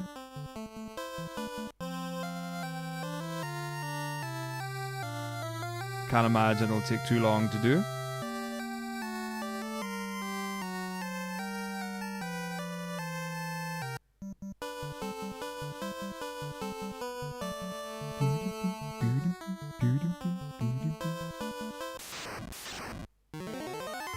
Grim.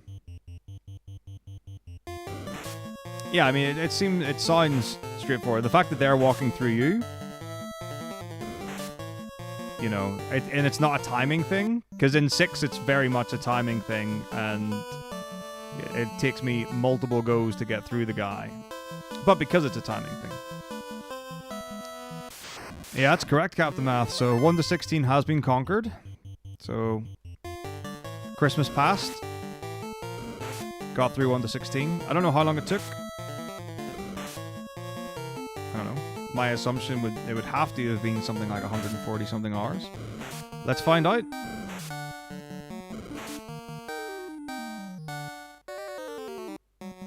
I do need to get the VODs on YouTube.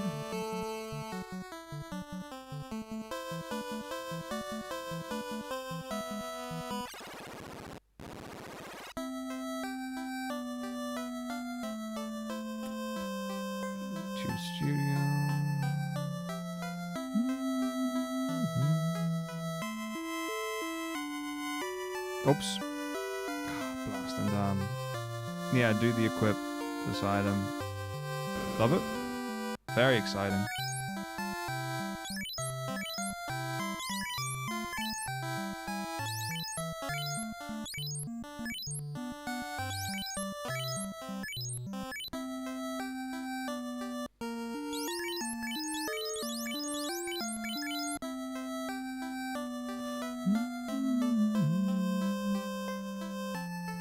Well, I guess the FF Relay submissions have started, right?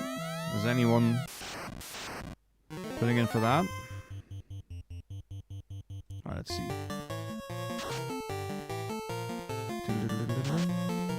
16, 16, 16. Got it. Boom.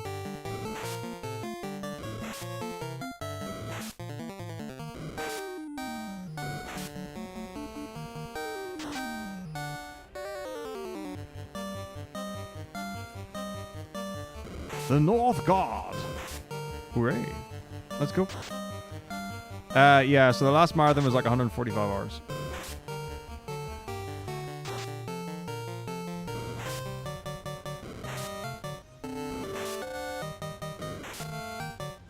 And by the looks of this,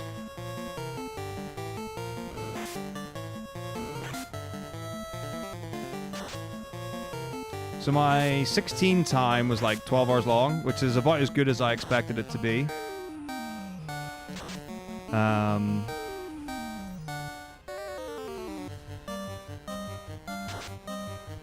Obviously that's got multiple hours to come off it. 16 is the one where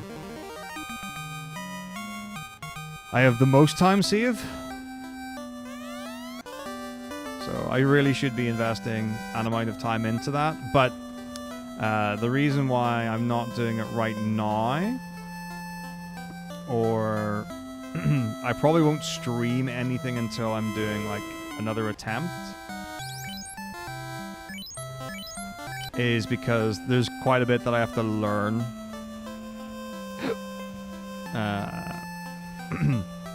So even though I've got like the basic route down and where to go and what to do and that kind of stuff,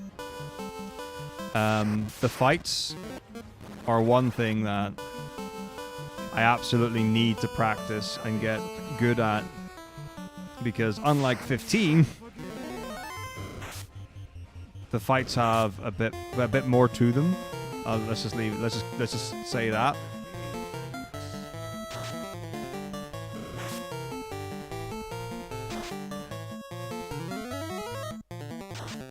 Alright, let's see. Oh. There you go. So the 145 hours, 34 minutes, 13 seconds, and FF16 was 11 hours, 58. Which I am happy with.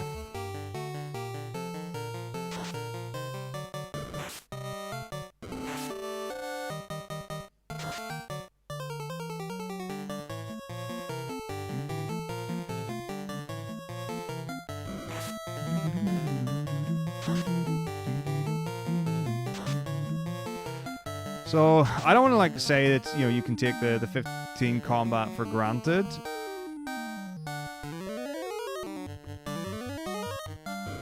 But in the speedrun, like, some of it's pretty straightforward. Because the thing about 15 is magic is broken. So if you just buy a bunch of sheep's milk and merge it with your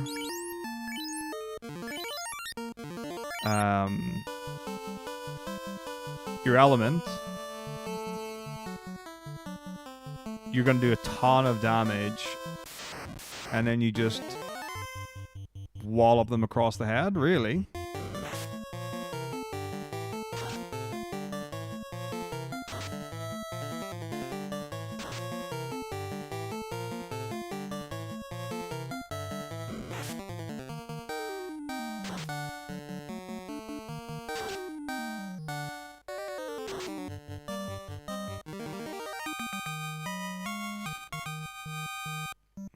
Guild check. Perfect.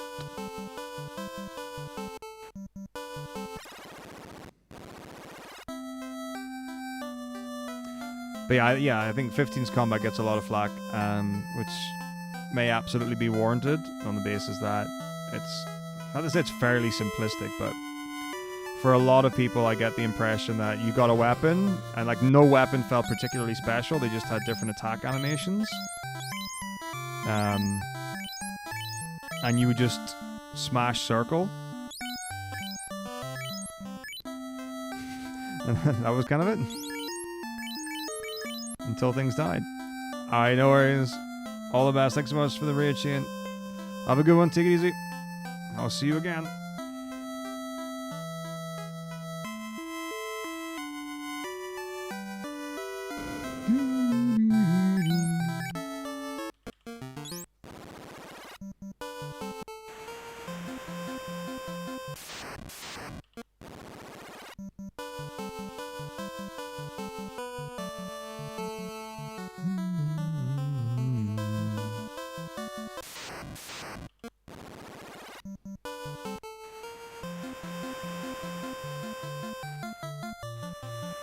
Hey Nash. Yeah? Ga block and flugada blugada. As ready as yeah, I'm going to be. I definitely don't have time to change the notes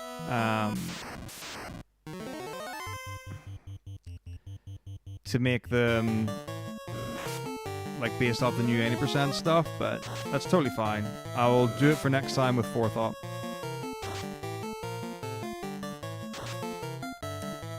What it will really come down to is that I just need to know, or like see into like, oh, okay, here's a thing in the future where I'm going to be doing a category that I don't normally do. Let me just spend a day or an afternoon or whatever sorting my notes out and stuff. So I'm gonna be miserable not having alert on, but other than that, everything will be great and grand. The only other thing I can imagine is just coming up with like fun ideas and incentives or whatever.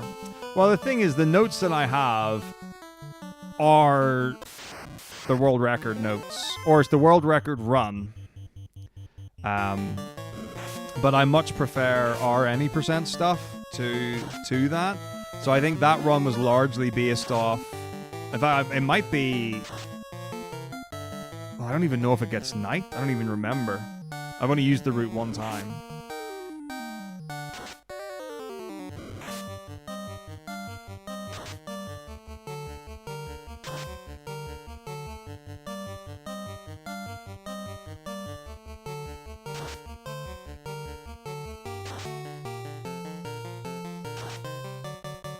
There's one other thing. I don't remember. So, the first time you go into Q's Marsh, you're supposed to leave 2 male and 2 female, including the golden frog. When you catch the golden frog,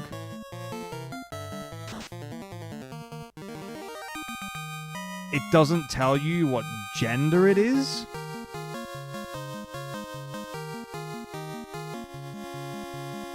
And I don't remember how to work it out. Someone told me. So like if you look at the record run, they're literally just like catching things and they're like, oh, I think it's a female. Yeah, it's a female. And I'm like, how do you know? It was something like that. And I was like, how can you tell? Like, I don't know if I don't think it's got anything to do with how many male and female frogs are in the marsh when you go in. But then I distinctly remember someone else being like, oh, you can check by going out and in or something. I don't know. So I think what I did then, and what I'll probably do tomorrow, is just leave the gold and 2 male adult, 2 male, or 2 female adult, and then just don't have to worry about it.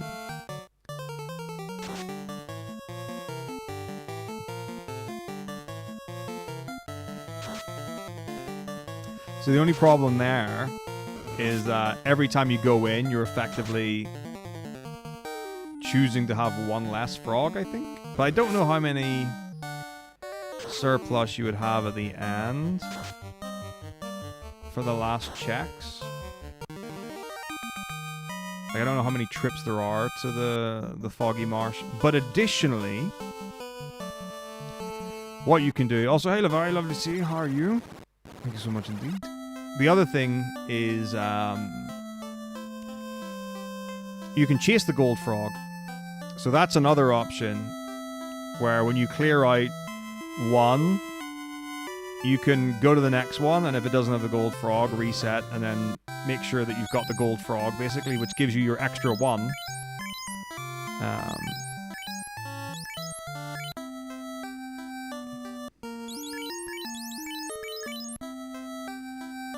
Yeah. And that might make up the difference, because then you get 3 extra frogs, basically, because the gold one can be in any marsh.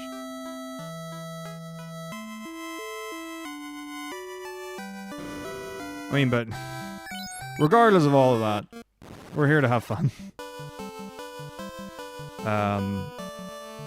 So...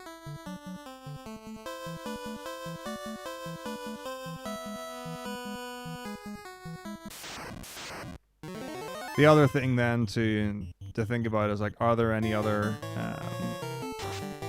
fun little incentives and stuff that can be done outside of the usual ones? I mean, I think like like this has to be.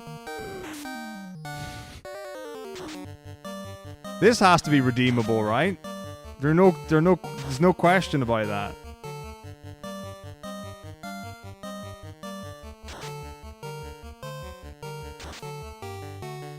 Like that's gotta be a reward. I don't think anyone's gonna question that one.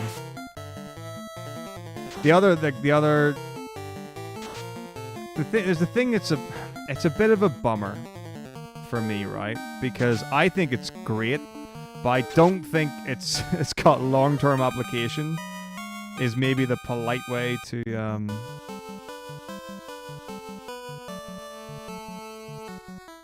describe it. Who would ever remove one? I would be saddened by that. But like, you can always do the class. Say, hey,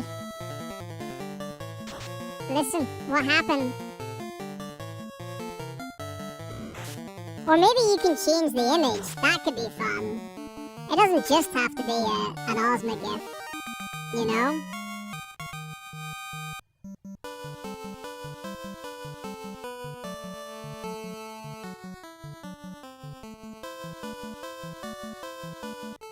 Maybe I'll have a think in the downtime between being asleep and being awake.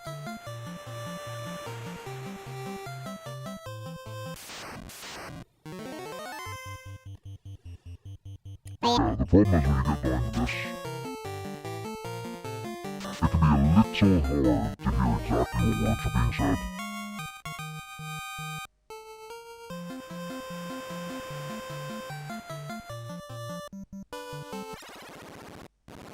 I think it's fairly harmless though.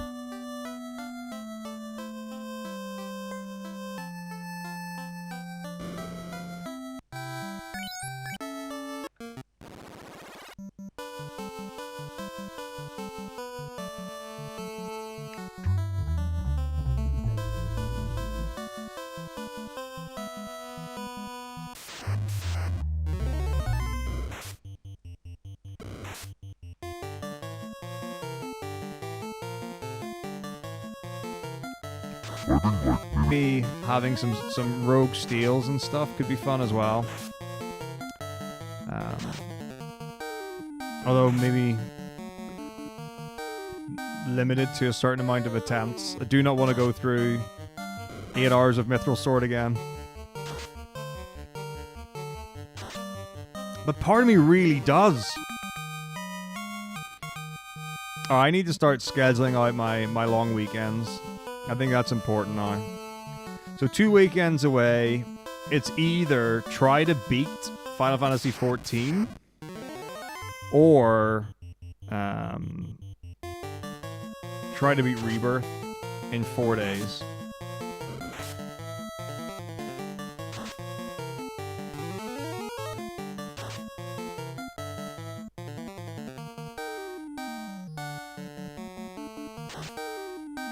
Did I ever do like initial equip all boss steals?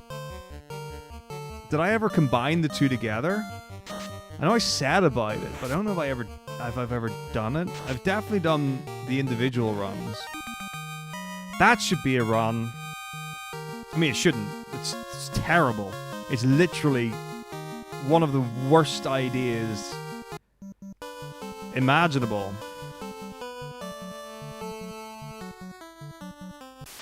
It's a truly terrible idea.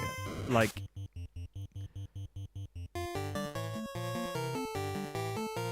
and it's not even just like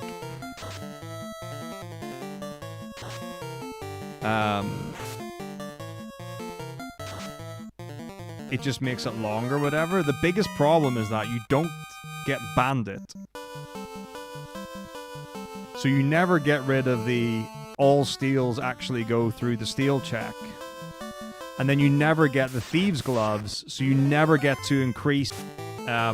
what's the lowest steal? It's not 1.25, is it 6.25? But, like, the lowest percentage steal still, I think, or is it 6.75? Yeah, I think it's 6.75, then 12.5, 25, and 50.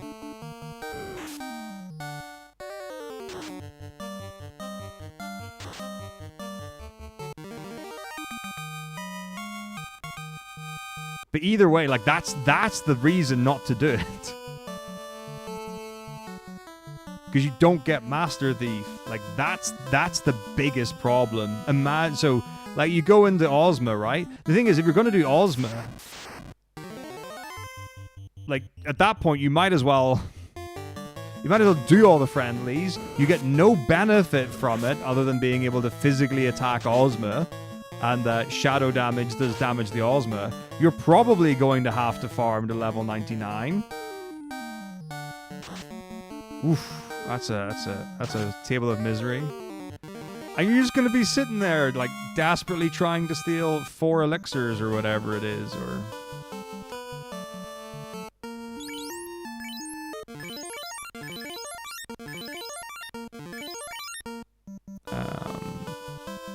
like the Pumas piece and like I don't know how long it would take. I have to assume it would take a really long time. Right?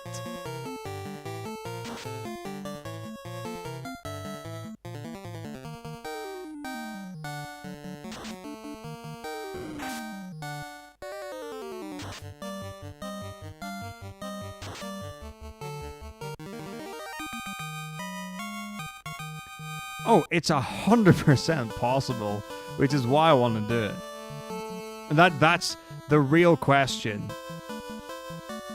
Is how long would it actually, like how long does that add on? Because one of the things you have to do, I think, is you're going to have to overlevel to be able to survive fights, because doing initial equip, you're already taking a lot more damage and dealing a lot less damage. Like, so that's one part of it. But then if you're also stealing, like by the time you could have the Thieves' Gloves and you're not doubling your steal chance,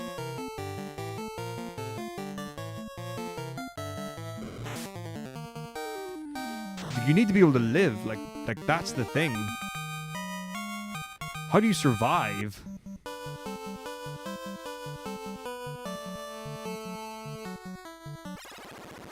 That's one of the big questions. It's like, how do you survive the fight long enough to steal everything and win it? Was my initial equip on all bosses, or was it any percent?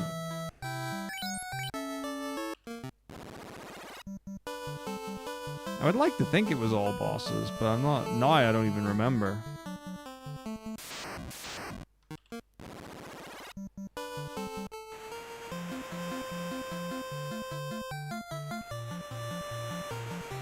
But I'll tell you now, if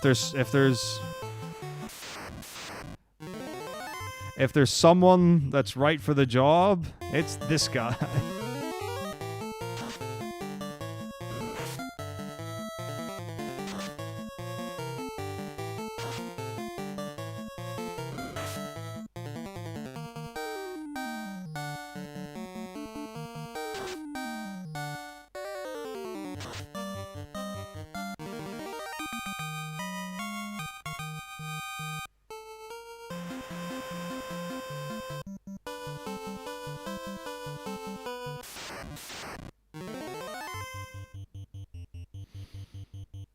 So yeah, that's a run to look forward to, I'm sure.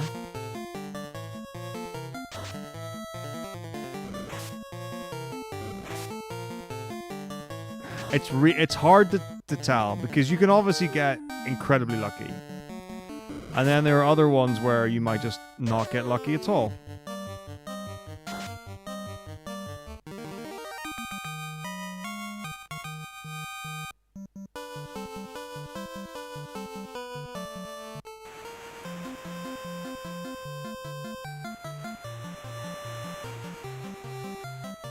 Like,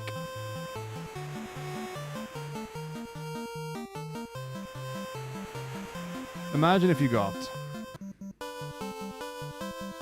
like Mithril Sword and all that. Like, imagine if you got first try on Beatrix. Immediately saved 5 hours.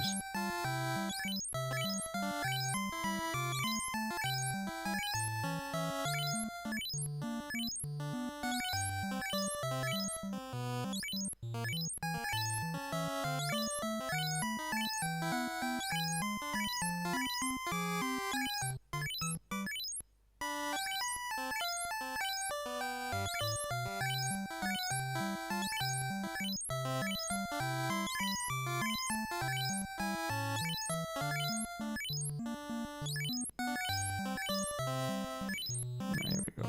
Not to pay attention to money this time. 288.1.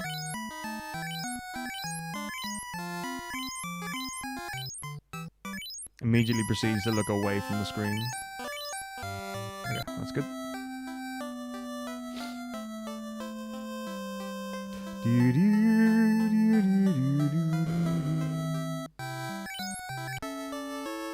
Wait, what? Oh, I know why. Oh gosh. Okay, it's fine.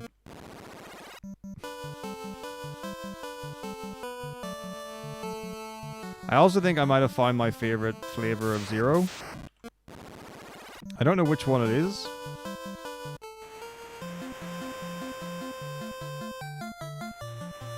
But I find that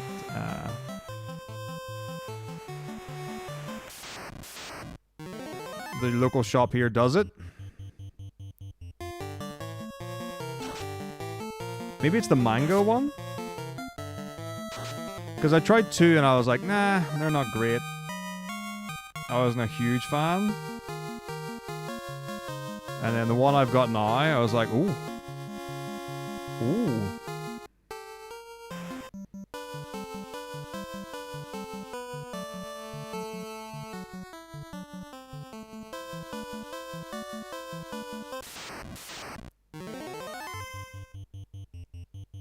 Very tangy. This is the color that it creates, that's all I can tell you.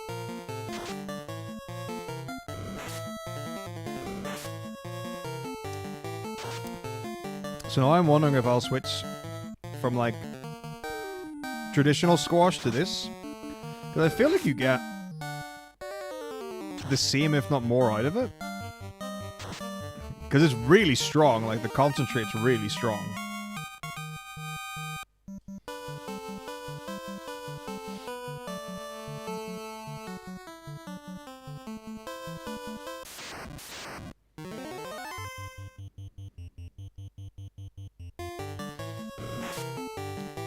So I find like I put more of the concentrate in the normal diluted juice.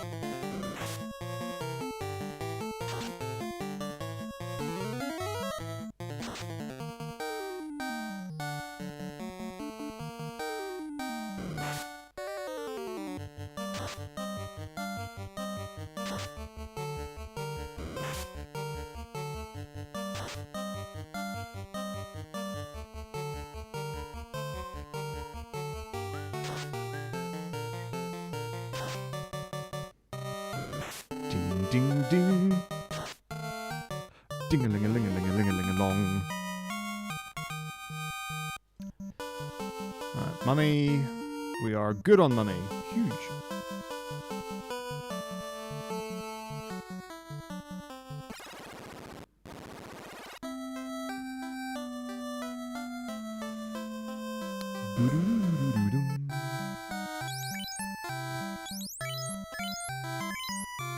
Blurg. Lovely.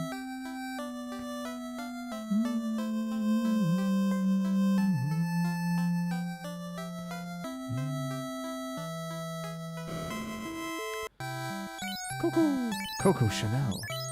Don't know where that came from, but that's all good. Big fan. Iron Shoulder.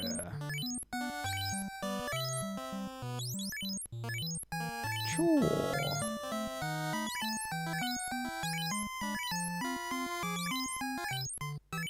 And then finally the cap on Big Bowl. What's up, Sandy?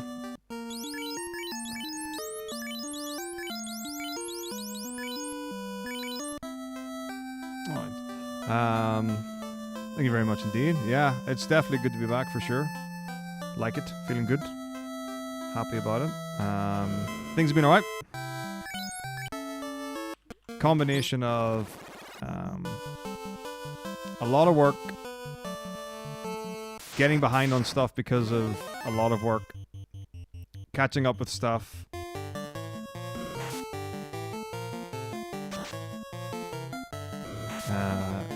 And then more work and whatever. And like, doo, until it's kind of like leveled off now. And then all being well, there should be enough forward planning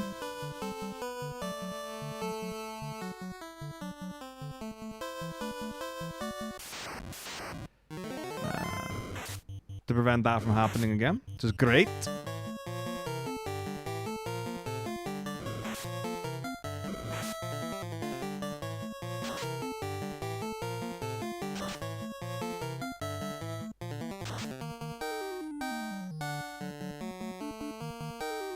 Because like I've always had like these things where it's like, oh, you know, I had a, you know, it was an ESA or it's the Christmas marathon or whatever it is, coursework for school, those kind of things.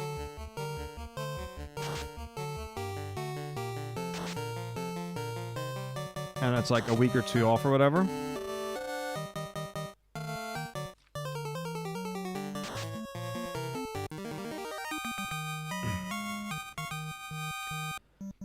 And then this time it was like a month or something.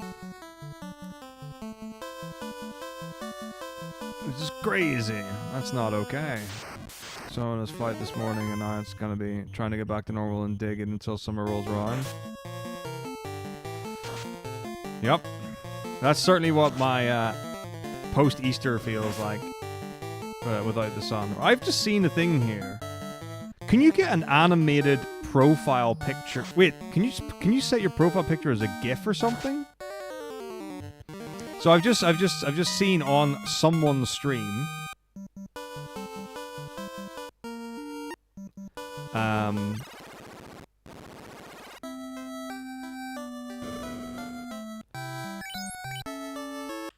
their like profile image.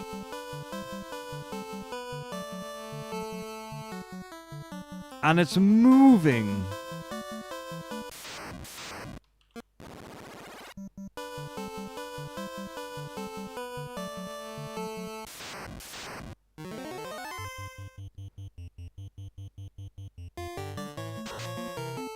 But only one of them.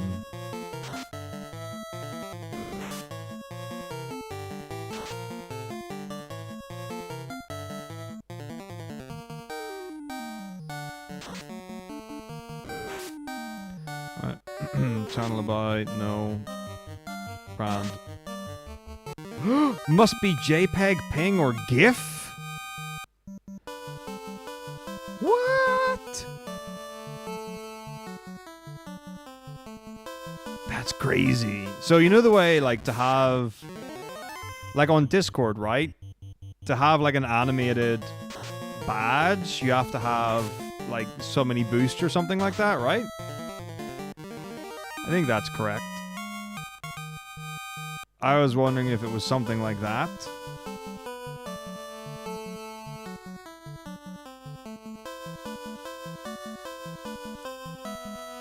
Cannot exceed 10 megabytes. I'm gonna try something here. Right, upload photo.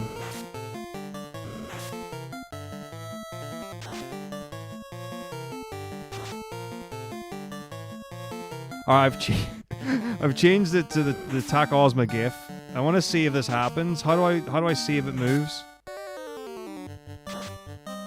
If I click on their stream, does it move underneath their stream?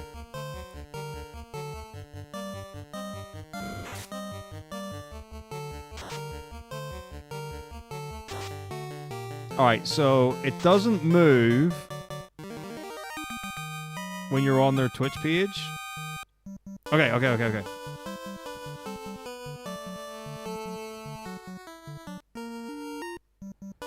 So, oh, actually, I might be able to do it to myself. So, if you go on their stream and then click on the live,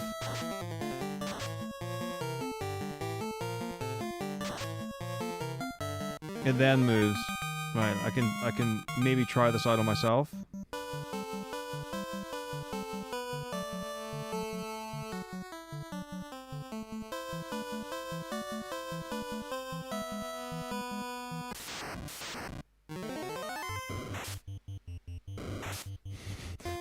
Nope. Oh, I wonder if this. It's got to be a feature, right?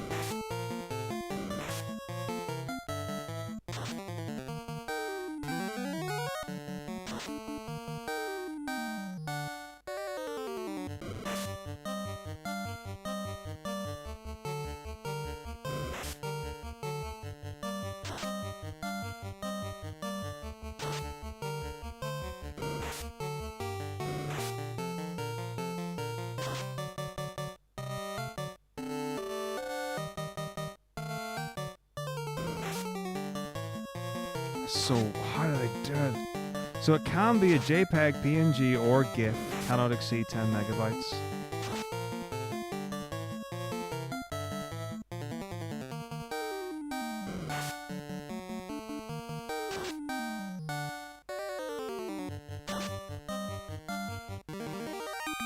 There's nothing it says. Hey bro, this moves. Pretty cool.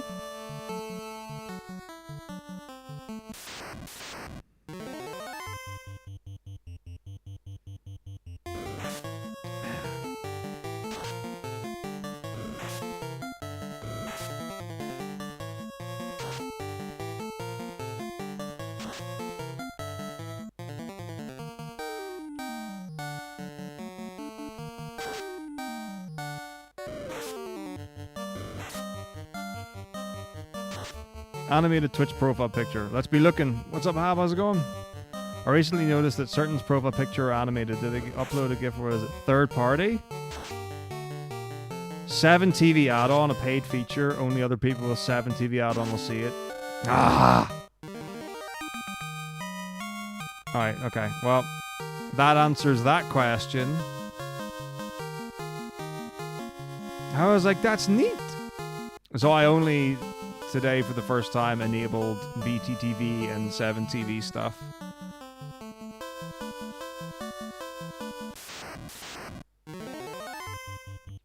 Yeah, I saw you were doing Pixel Remaster, Harvey.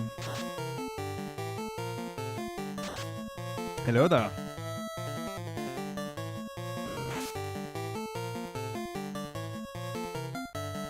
How are you finding it?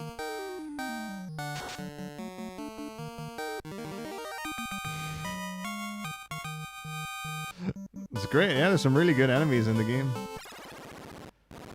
Okay, I don't even think we're level 7. Okay, we are. Cool.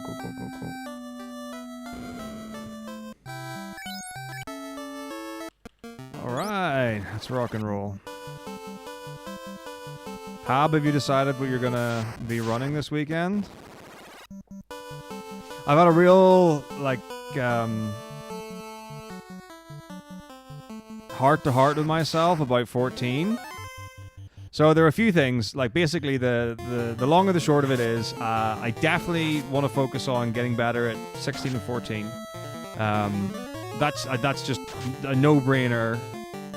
It is in my best interest to get better at both of those.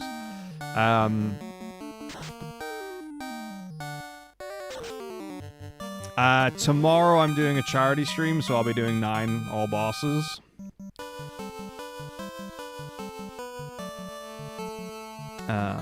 But I would be, otherwise I would be down to do 10 too. But that's what's planned in the calendar. Yeah, I just need to put a lot of time into 16. Like, one of the things is, like, that's doubtless is, like, I don't really know a lot of the fights. So even though, like, I know where to go and I've got, like my notes are pretty substantial in explaining where to go and what to do and whatever. As far as the fights go, it's like... and then where to go as well. There's some really cool stuff. And then there are a few things that I think I need to learn why. Or maybe just the when might be fine. But yeah, one of the things...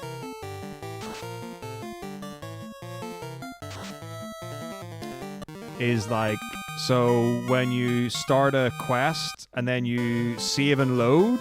So my understanding, if I've got it correct, is that most of the time it skips dialogue, I think is what it does. And then I think, although I don't know, I've not asked or looked into, but I think the other reason is that when you warp to a place,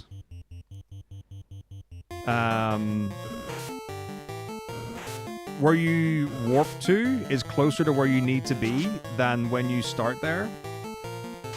So when you go to a new place and it starts a quest, there are times where you save the game and then load the game immediately. And it would be for seemingly no reason. The only thing I can think would be the reason is because it skips the dialogue at the beginning of the quest. I can't see any other reason why you would do it.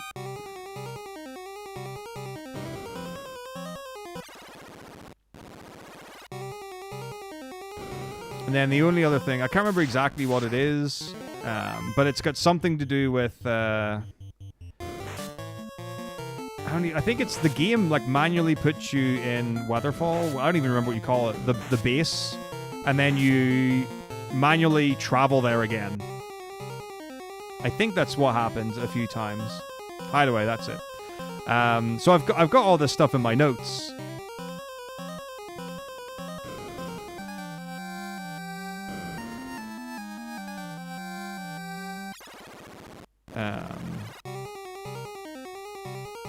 And there's some of it that I'm like, oh, it's probably this. And then there are other bits where I'm like, it could be this, but you know, sometimes it's just knowing that it happens is enough.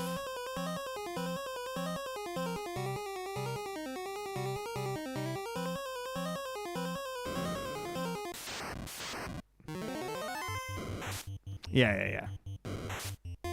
Exactly. There was another point. There was some really interesting movement things that I distinctly remember like looking at and thinking, that's smart, that's really cool. I think one of them's it's like using the ode stones, obel stones, whatever you call those. And like initially, like I would never have considered, or I wouldn't have thought to use them. The thing that you fast travel with. Obelisk, that's what it is. Not obel stone, obelisk.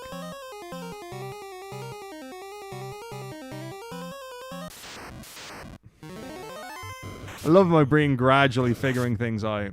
So there's some super neat stuff like that I really like in the run, where it's like, that's clever. That's clever. I like clever things. Clever things are exciting for me.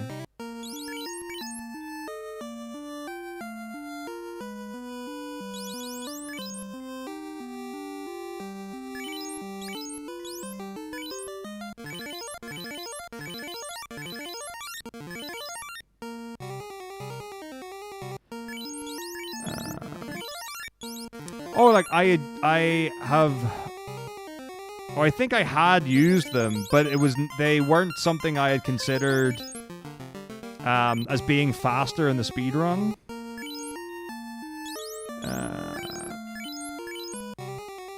Or something like that. Wizard. What fight skip? Maybe?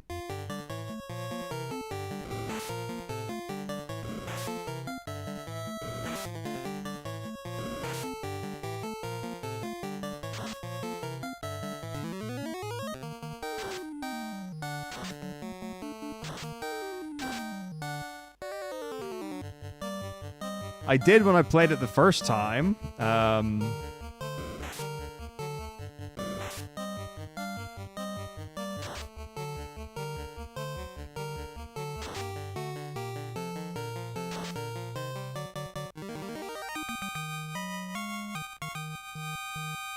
There's a good enough chance that I'll know where you mean. I mean, like, I know, like, in my head, I'm like, I've got a rough idea of the end game, yeah.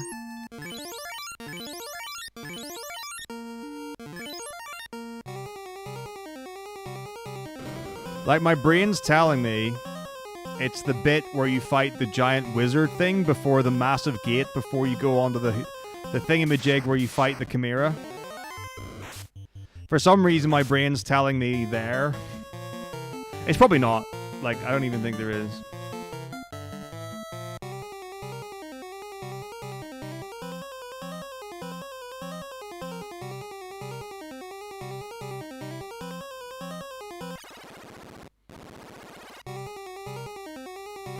Can't believe you're naming continents. How is anyone supposed to know what the places are called?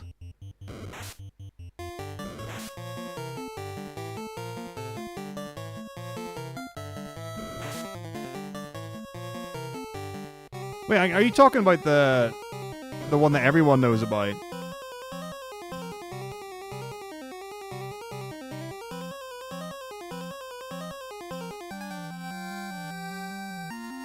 That, like, the one where you go in the chocobo, you park the chocobo, beside a hut or something like that, and then you fire dash and do some jumpy stuff, hoppity hippity whatever. Yeah, I've done that. I did it in the marathon. It was... I'm pretty sure it was the most scuffed thing ever. But I have a I've definitely gotten it. I've definitely gotten it.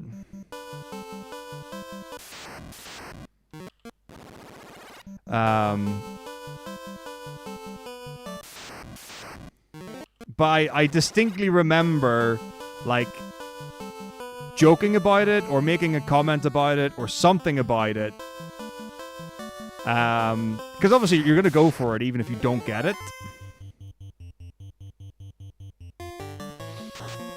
And then I got it, but I'm pretty sure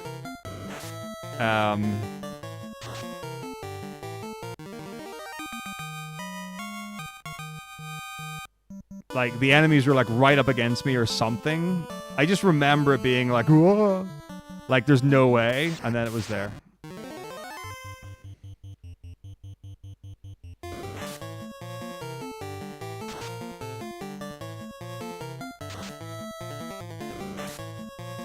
Yeah, Nash, tell us your secrets. What do you know that we don't know?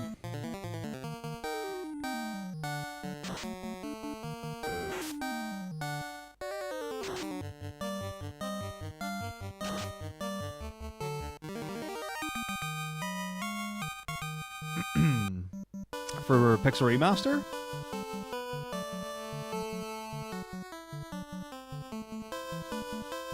I know, Nash has been running Pixel Remaster, so he might know stuff.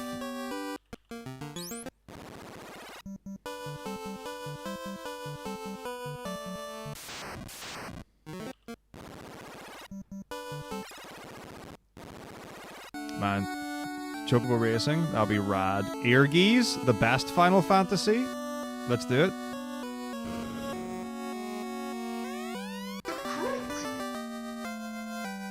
Oh, Mafak, thank you for 7 months. Hurrah! Alright.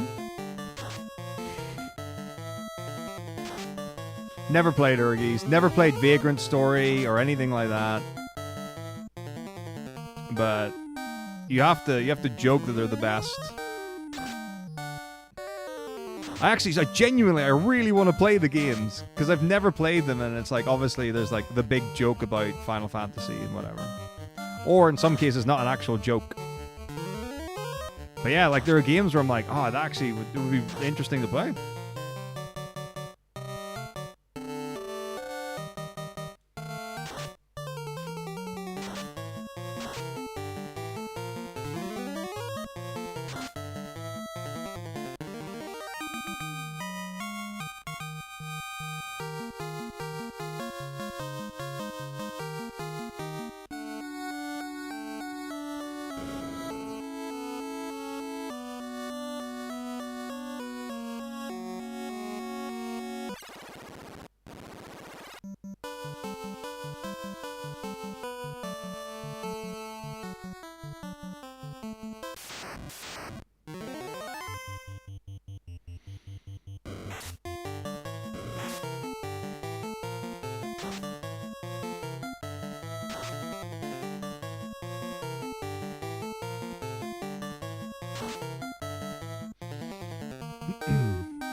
Oh, yeah, that would be a possibility.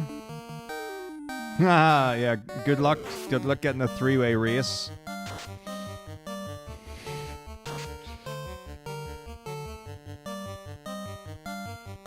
I would, if you want to have more than 2 people and you want it to be on stream 1, I would communicate that very early.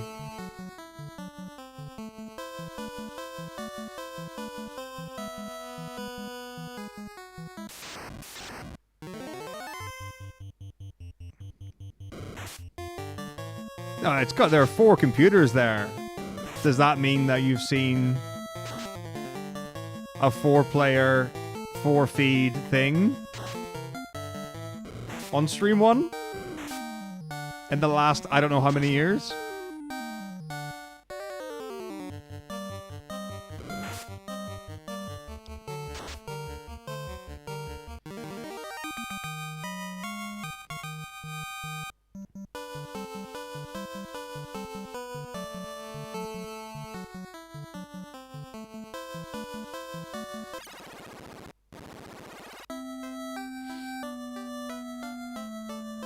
I mean, you could just do what I do, Harvey. Whenever I commented a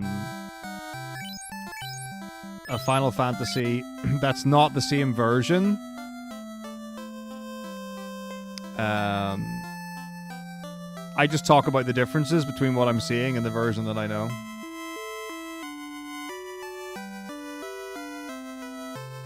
And that was streamed to as well, Ham.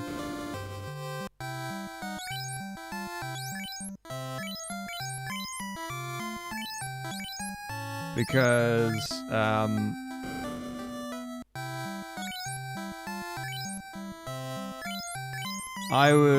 we had submitted, or like some people and I had submitted, fuck, I need to pay attention to the game and not the words. Alright, Cho and Co.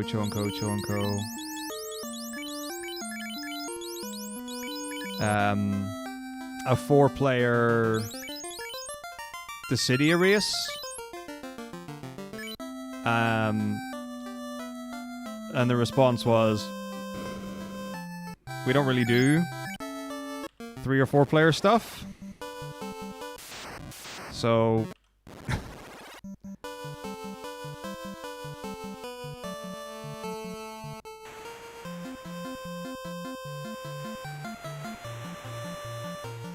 maybe something else?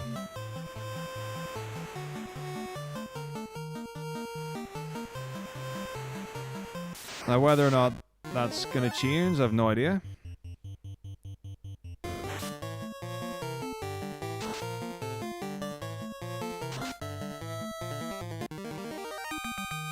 Yeah, exactly, Nash. It was like...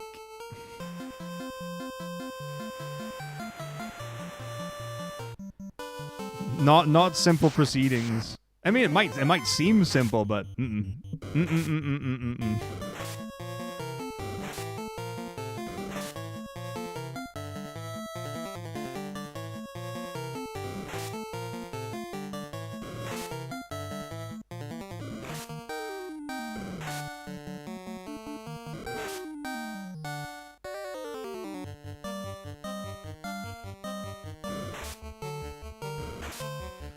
But yeah, I would genuinely, based on my experience, I would put the question out very early and see. Because I'm pretty sure I haven't seen anything more than 2 players for the last couple of years of events, certainly on Stream 1.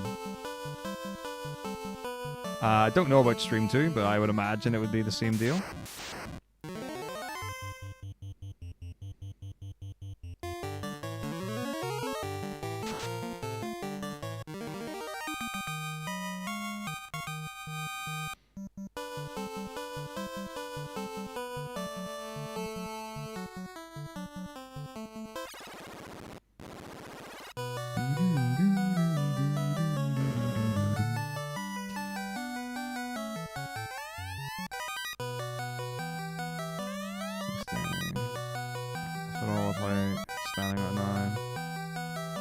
Tensi relay would be rad. Traditionally, yeah, Stream 2 is just a single standalone thing. Game-wise, yeah. But yeah, I think 10-200 relay is cool. Like 3 years ago, or before all the stuff that was found out about 10-2, like being able to cut dialogue boxes short and not actually having to do the entire game, I guess, or everything that says you're supposed to get 100%. Like before then, I think it probably would have been a little difficult maybe. But it's actually like a genuinely high quality, high level run now. I think it's very interesting.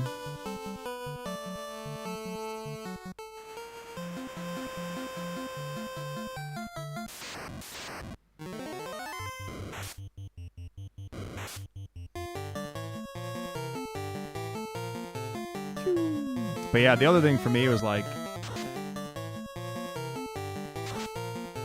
going into the Thursday for FF7, like I was pretty zonked already. It was like ESA Winter was a really hard work ESA, and like honestly, by the end of it, I was like, I would have been very happy to have not had a single run, or to only have had runs and not had work to do. But like having both of them, I think was too much.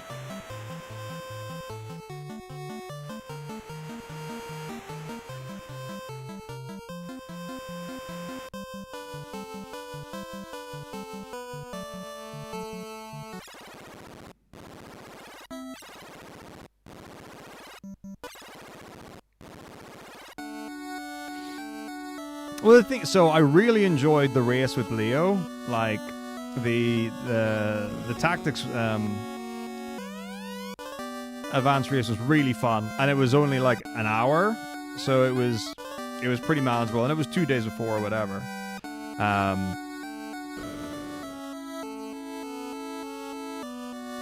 But yeah, it was like, and the thing is, like, the 7 run was really fun. Like don't get me wrong. But afterwards, I was so drained. So it was, there were some great moments, and it was, it was a delight of a train wreck.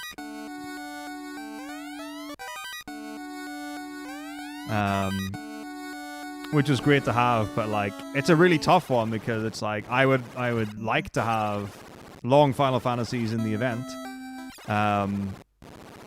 And I'm very happy to be the one running them.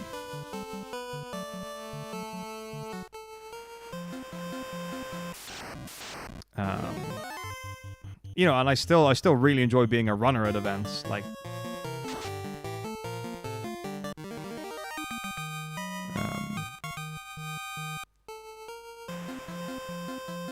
but yeah, balance for sure. Second quest, you say? Like Mario? Legend of Zelda? Oh, that's rad. I love it, I love it. You know?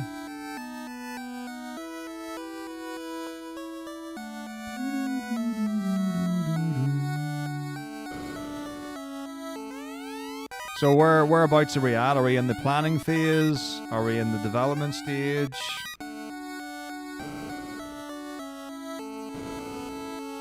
I mean, for Zelda, my association is like the Ocarina of Time Master Quest or whatever it is. What's up, Miguel? How's it going? Hello, hello, hello, hello, hello.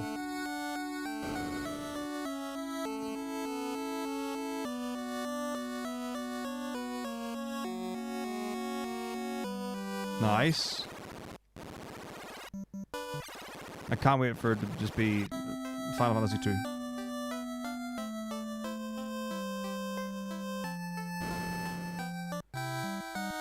There? I did both.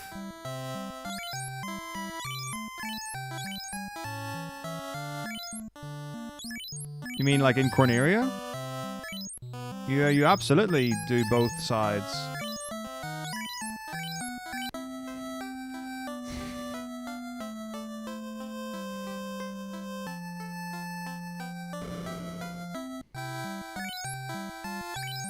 gotta count. 1, 2, 3, 4, 5, 6, 7, 8, 9, 10, 11, 12, 13, 14, 15, 16, 17, 1, 2,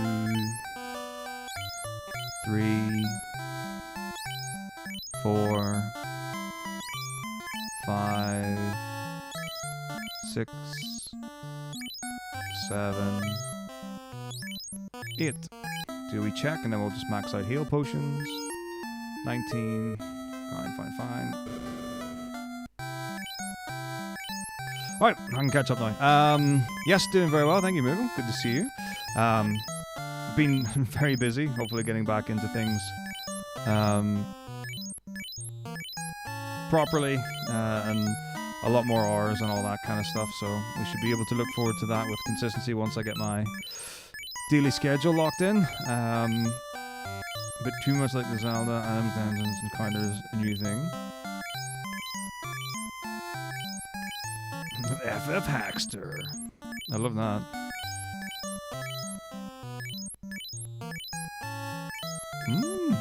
That sounds really interesting. Cool. Because obviously you've got like the, for FF1, there's been the bingo, there's been like the randomizer, there's Fantasy Final Fantasy.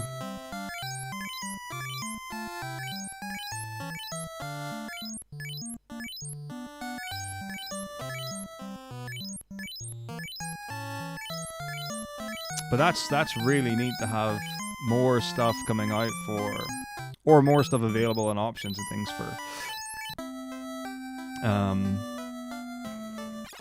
the Nintendo version of 1. I love it. I love it.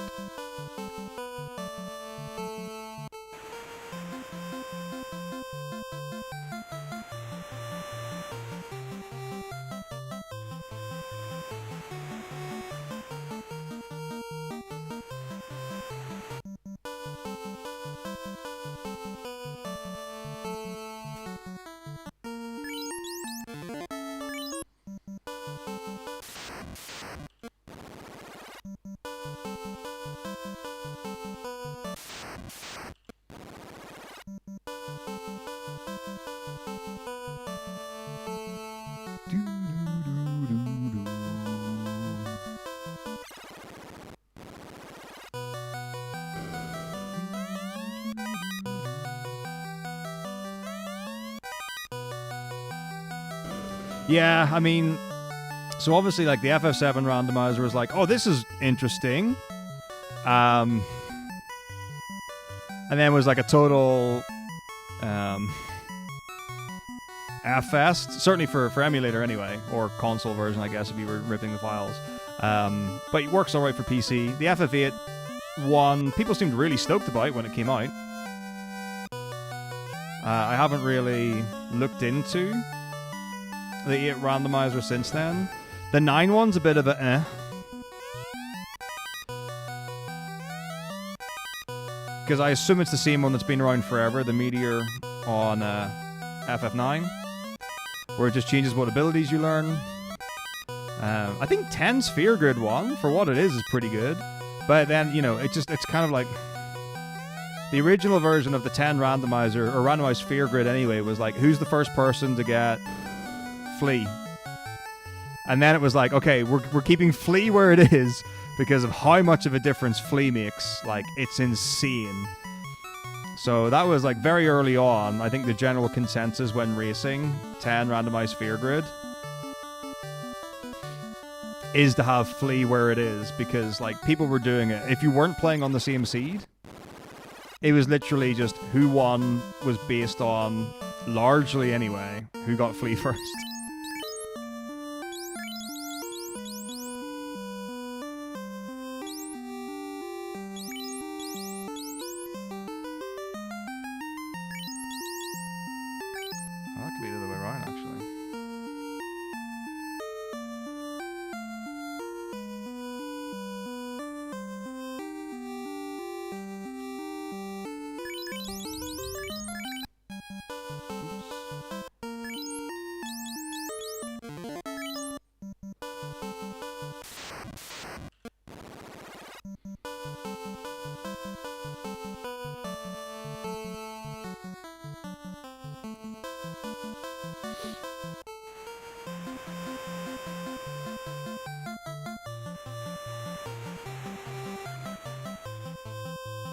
Right.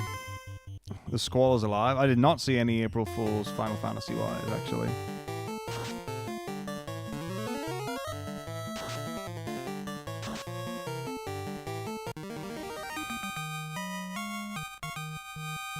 Not even a thing. Ah, funny.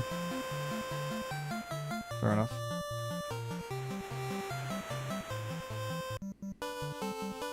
But yeah, I mean, like, no one needs to hide the truth nowadays.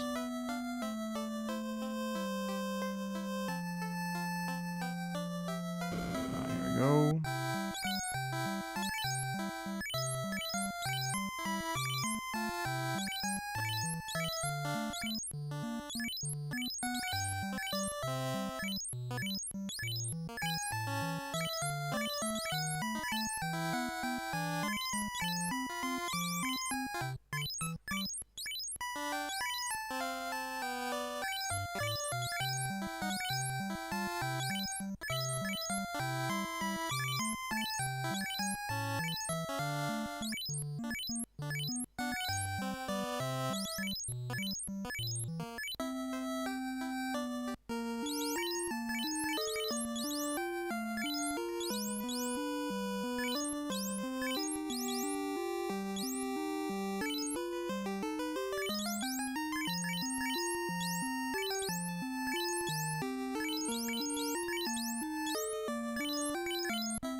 I think we'll go until maybe like the vampire or something, and then call it for tonight. Seems like a good time. Alright, where are we at? Then Sphere Grid Rando's still in that. Yeah. Yeah, no, that's the thing. It's like 10 actually ended up, in the long term, becoming very normal after a while.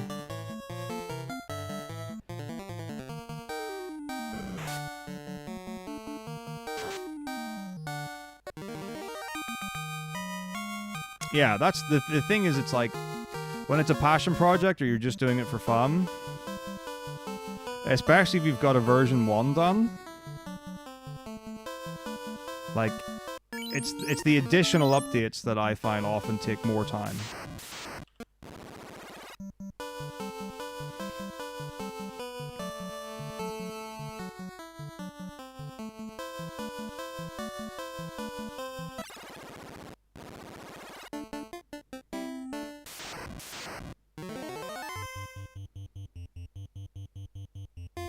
Cool, I didn't hear about that.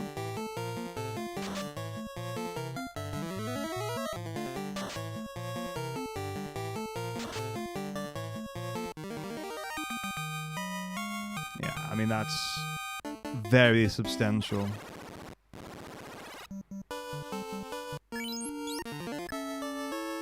But yeah, it's a tricky one as well because it's like, you know, what are you comparing against? If you're comparing like Final Fantasy randomizers against Final Fantasy randomizers, they're pretty good.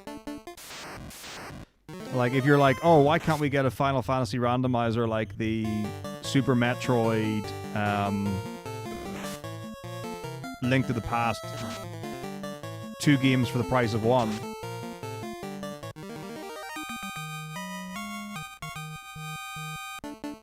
But then you also need a game that works like that, because it's very easy to look at the early Final Fantasies and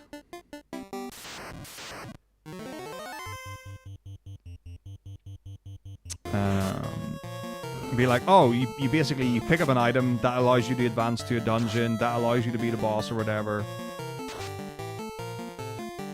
There are multiple areas that you can access once you get certain travel. So like the ice cavern you can go to at various points. You can go to Gurgu Volcano. Stuff like that. So why wouldn't you be able to do that kind of thing with randomized key items and stuff? And you can, it just depends on how successful it is to the whole experience. Hey Ryan, how's it going?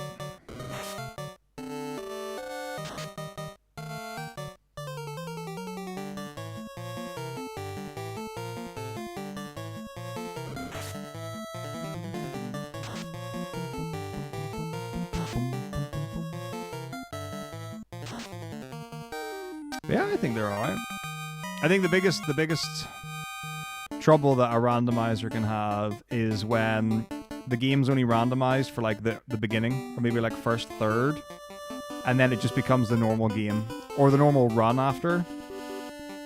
I guess maybe a speedrunning perspective is what ruins randomizers. Like a casual experience, a randomizer might be like, oh, it's making me think about playing the game in so many different ways. But like if you know like, oh, here's the thing that makes the game broken, and once I've got that, it doesn't matter which character it's on or things like that. It's like, I can just beat the game now.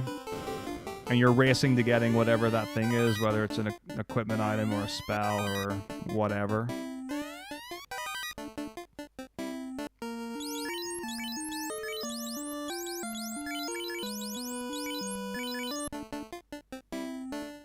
Maybe we're the problem.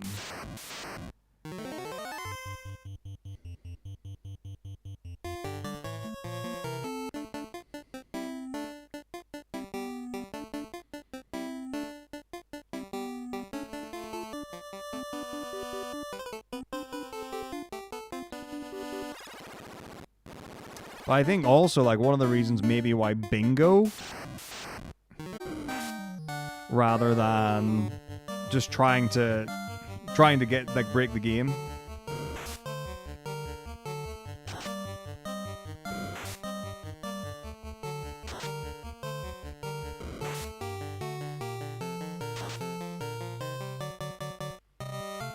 Like, I always thought, like, the thing I was really impressed with early on when Link to the Past randomizer, after a while, as with many people, I got bored with it.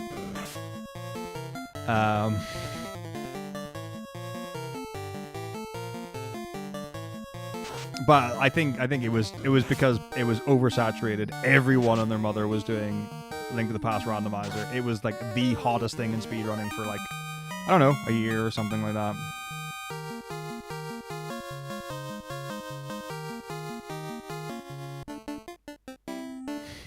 Why do I have ADDs?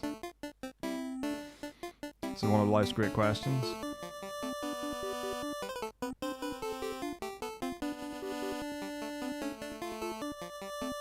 But yeah, that's one of like the beautiful things about Link to the Past Rando is that not only can you just play the game, you can speedrun the game, and they work really, really well.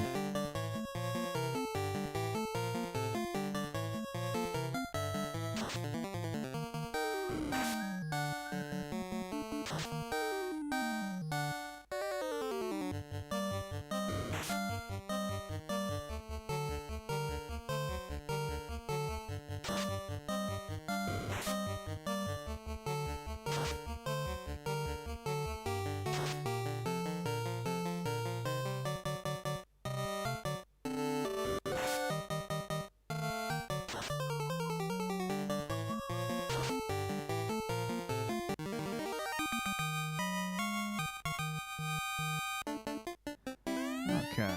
Oopsie, tried to speak to the grind there.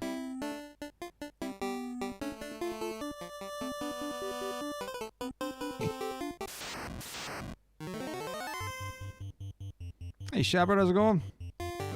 Oh.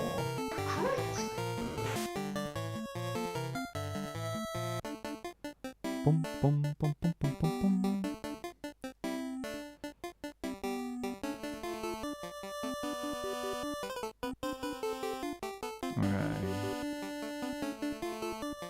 Oh, thank you so much for gifting a sub to Nash. Very kind of you.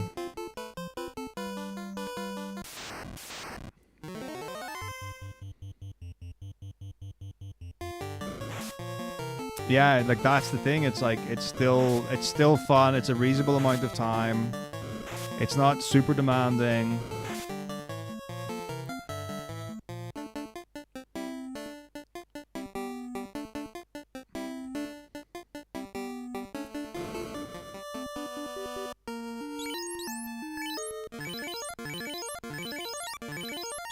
It's nice. It's like I have a similar thing for Dark Souls.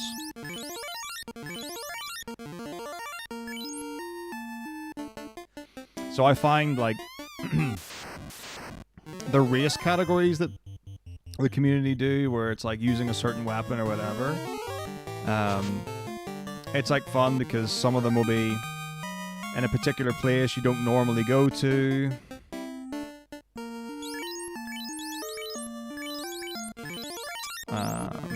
Or things like that.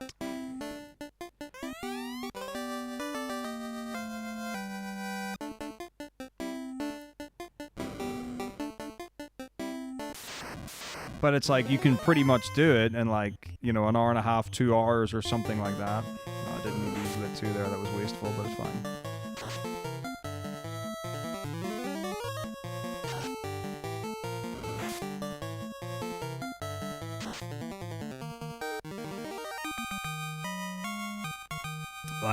Huge fan of DS1.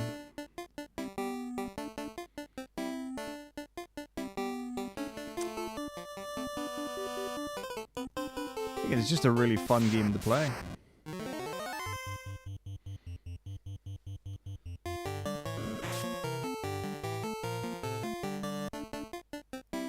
Hugeization would be so fun.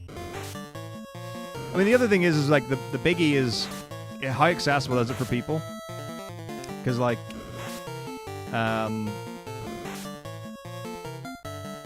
if you're doing any of the, so like Mario ROM hacks, for example, for Super Mario World, you know, you're playing it on emulator. You can obviously like, I'm pretty sure you can put it on hardware or whatever in the same way that you could do for like S2D SNES or whatever. And then the EverDrive or whatever for the Nintendo.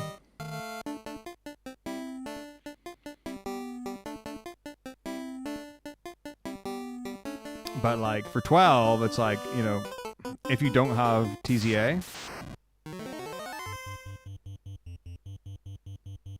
and it's like, oh, can I play the randomizer? It's like, well, no, you can't play it on vanilla. Different stats and skills. That's cool. That's like the 7 one, except the 7 one is so broken. Wait, bosses using Knot of Rust? No, thank you.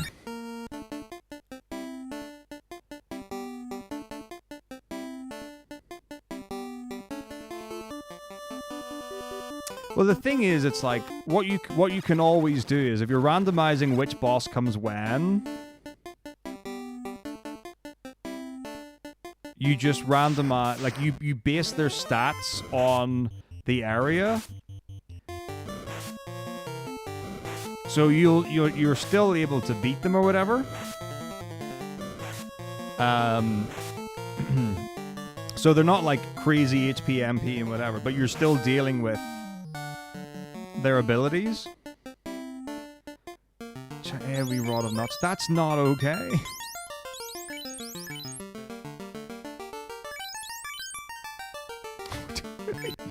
Sure, why not? That sounds a lot like my experience with the 7.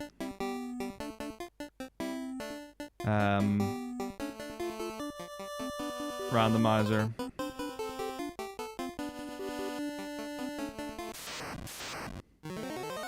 And it's like literally in the first screen and you're fighting Ultima weapons.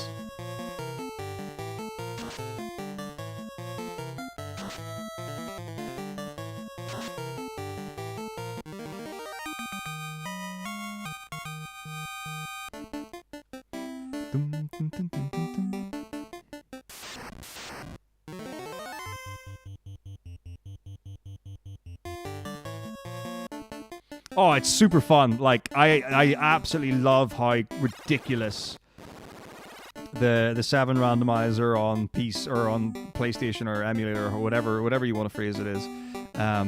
It's just crazy.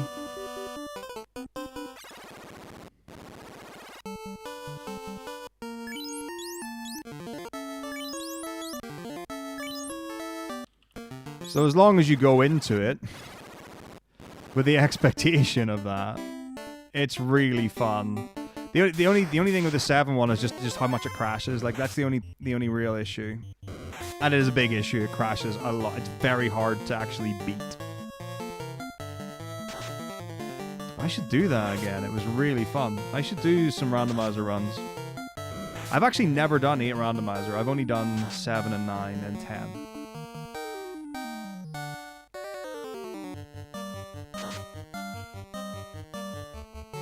I also need to give this some. Let's do that. Pretty Asmat.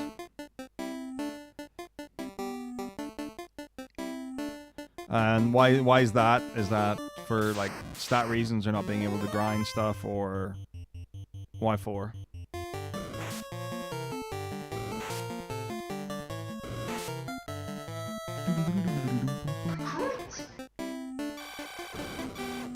Poison.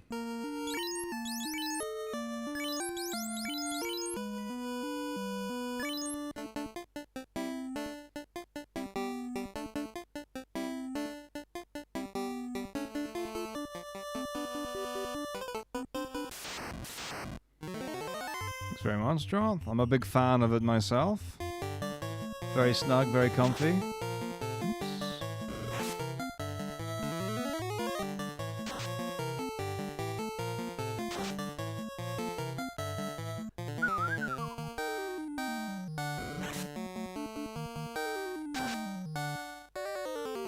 Oh man, Cho's tanking a lot here.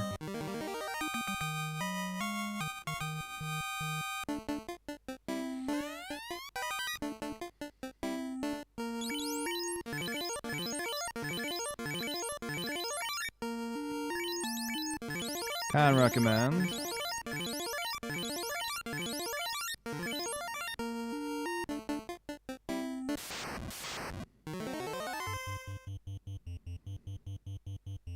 Alright. Shadow Seer, some crap lock in progress. Oh yeah. Shadow Seer is a fun fight. I definitely enjoy that.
$500. It's too much. Too much.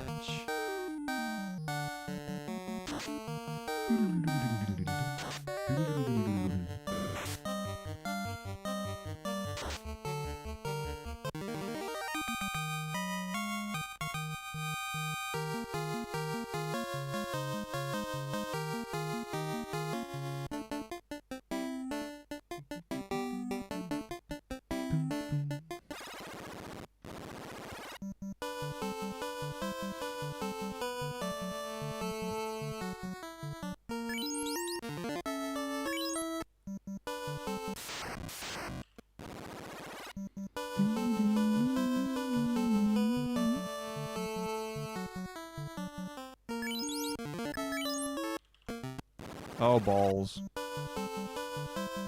Wait, I've already said... What am I talking about? Ah, whatever. No problem. All good.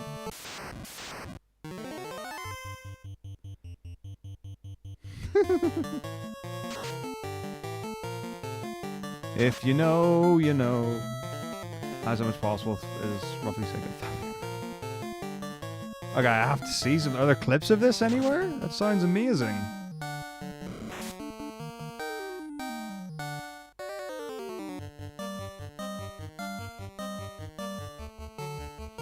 I want to see all these millions and millions of damage rolls.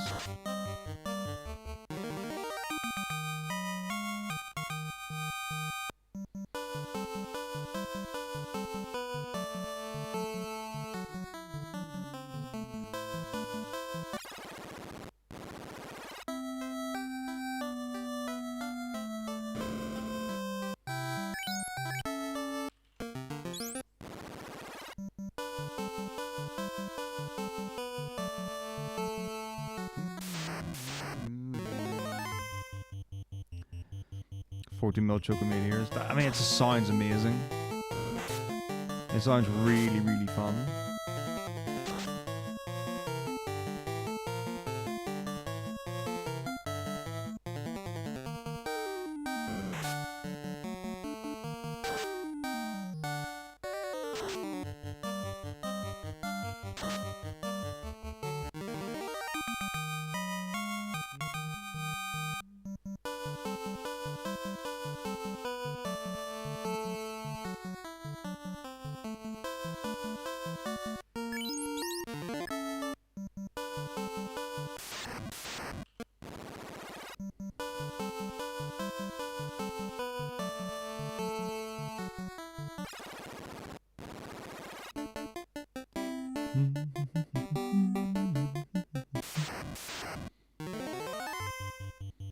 Hey, Grind Bottom, how's it going? A fun one, you say?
That's a hen of mine's guy. Cannibalize. AoE cannibalize? Yikes.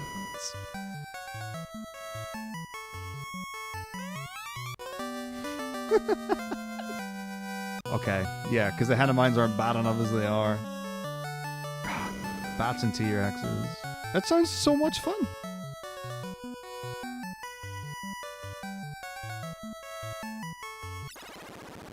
That sounds really fun.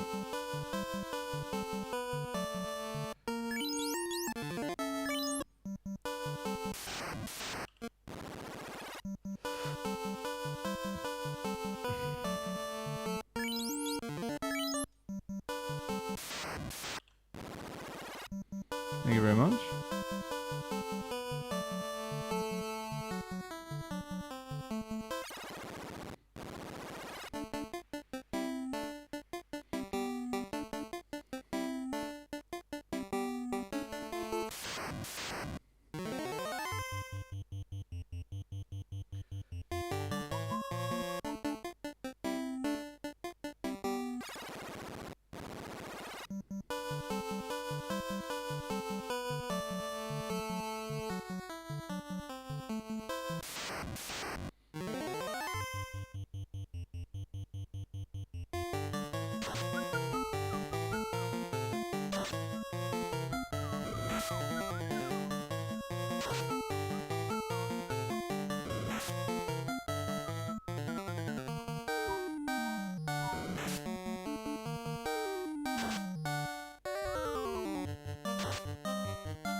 Okay, so let's call it for today. Boop. Beautiful. Oh, it's almost 11 o'clock. I am of the sleep variety.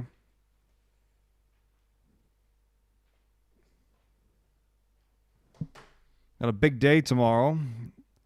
A big old day of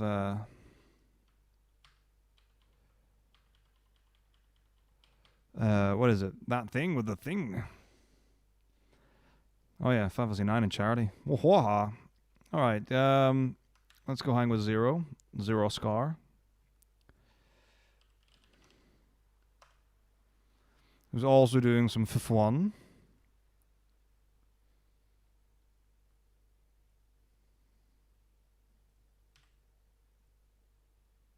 As the kids say, you love to see it. Okay, so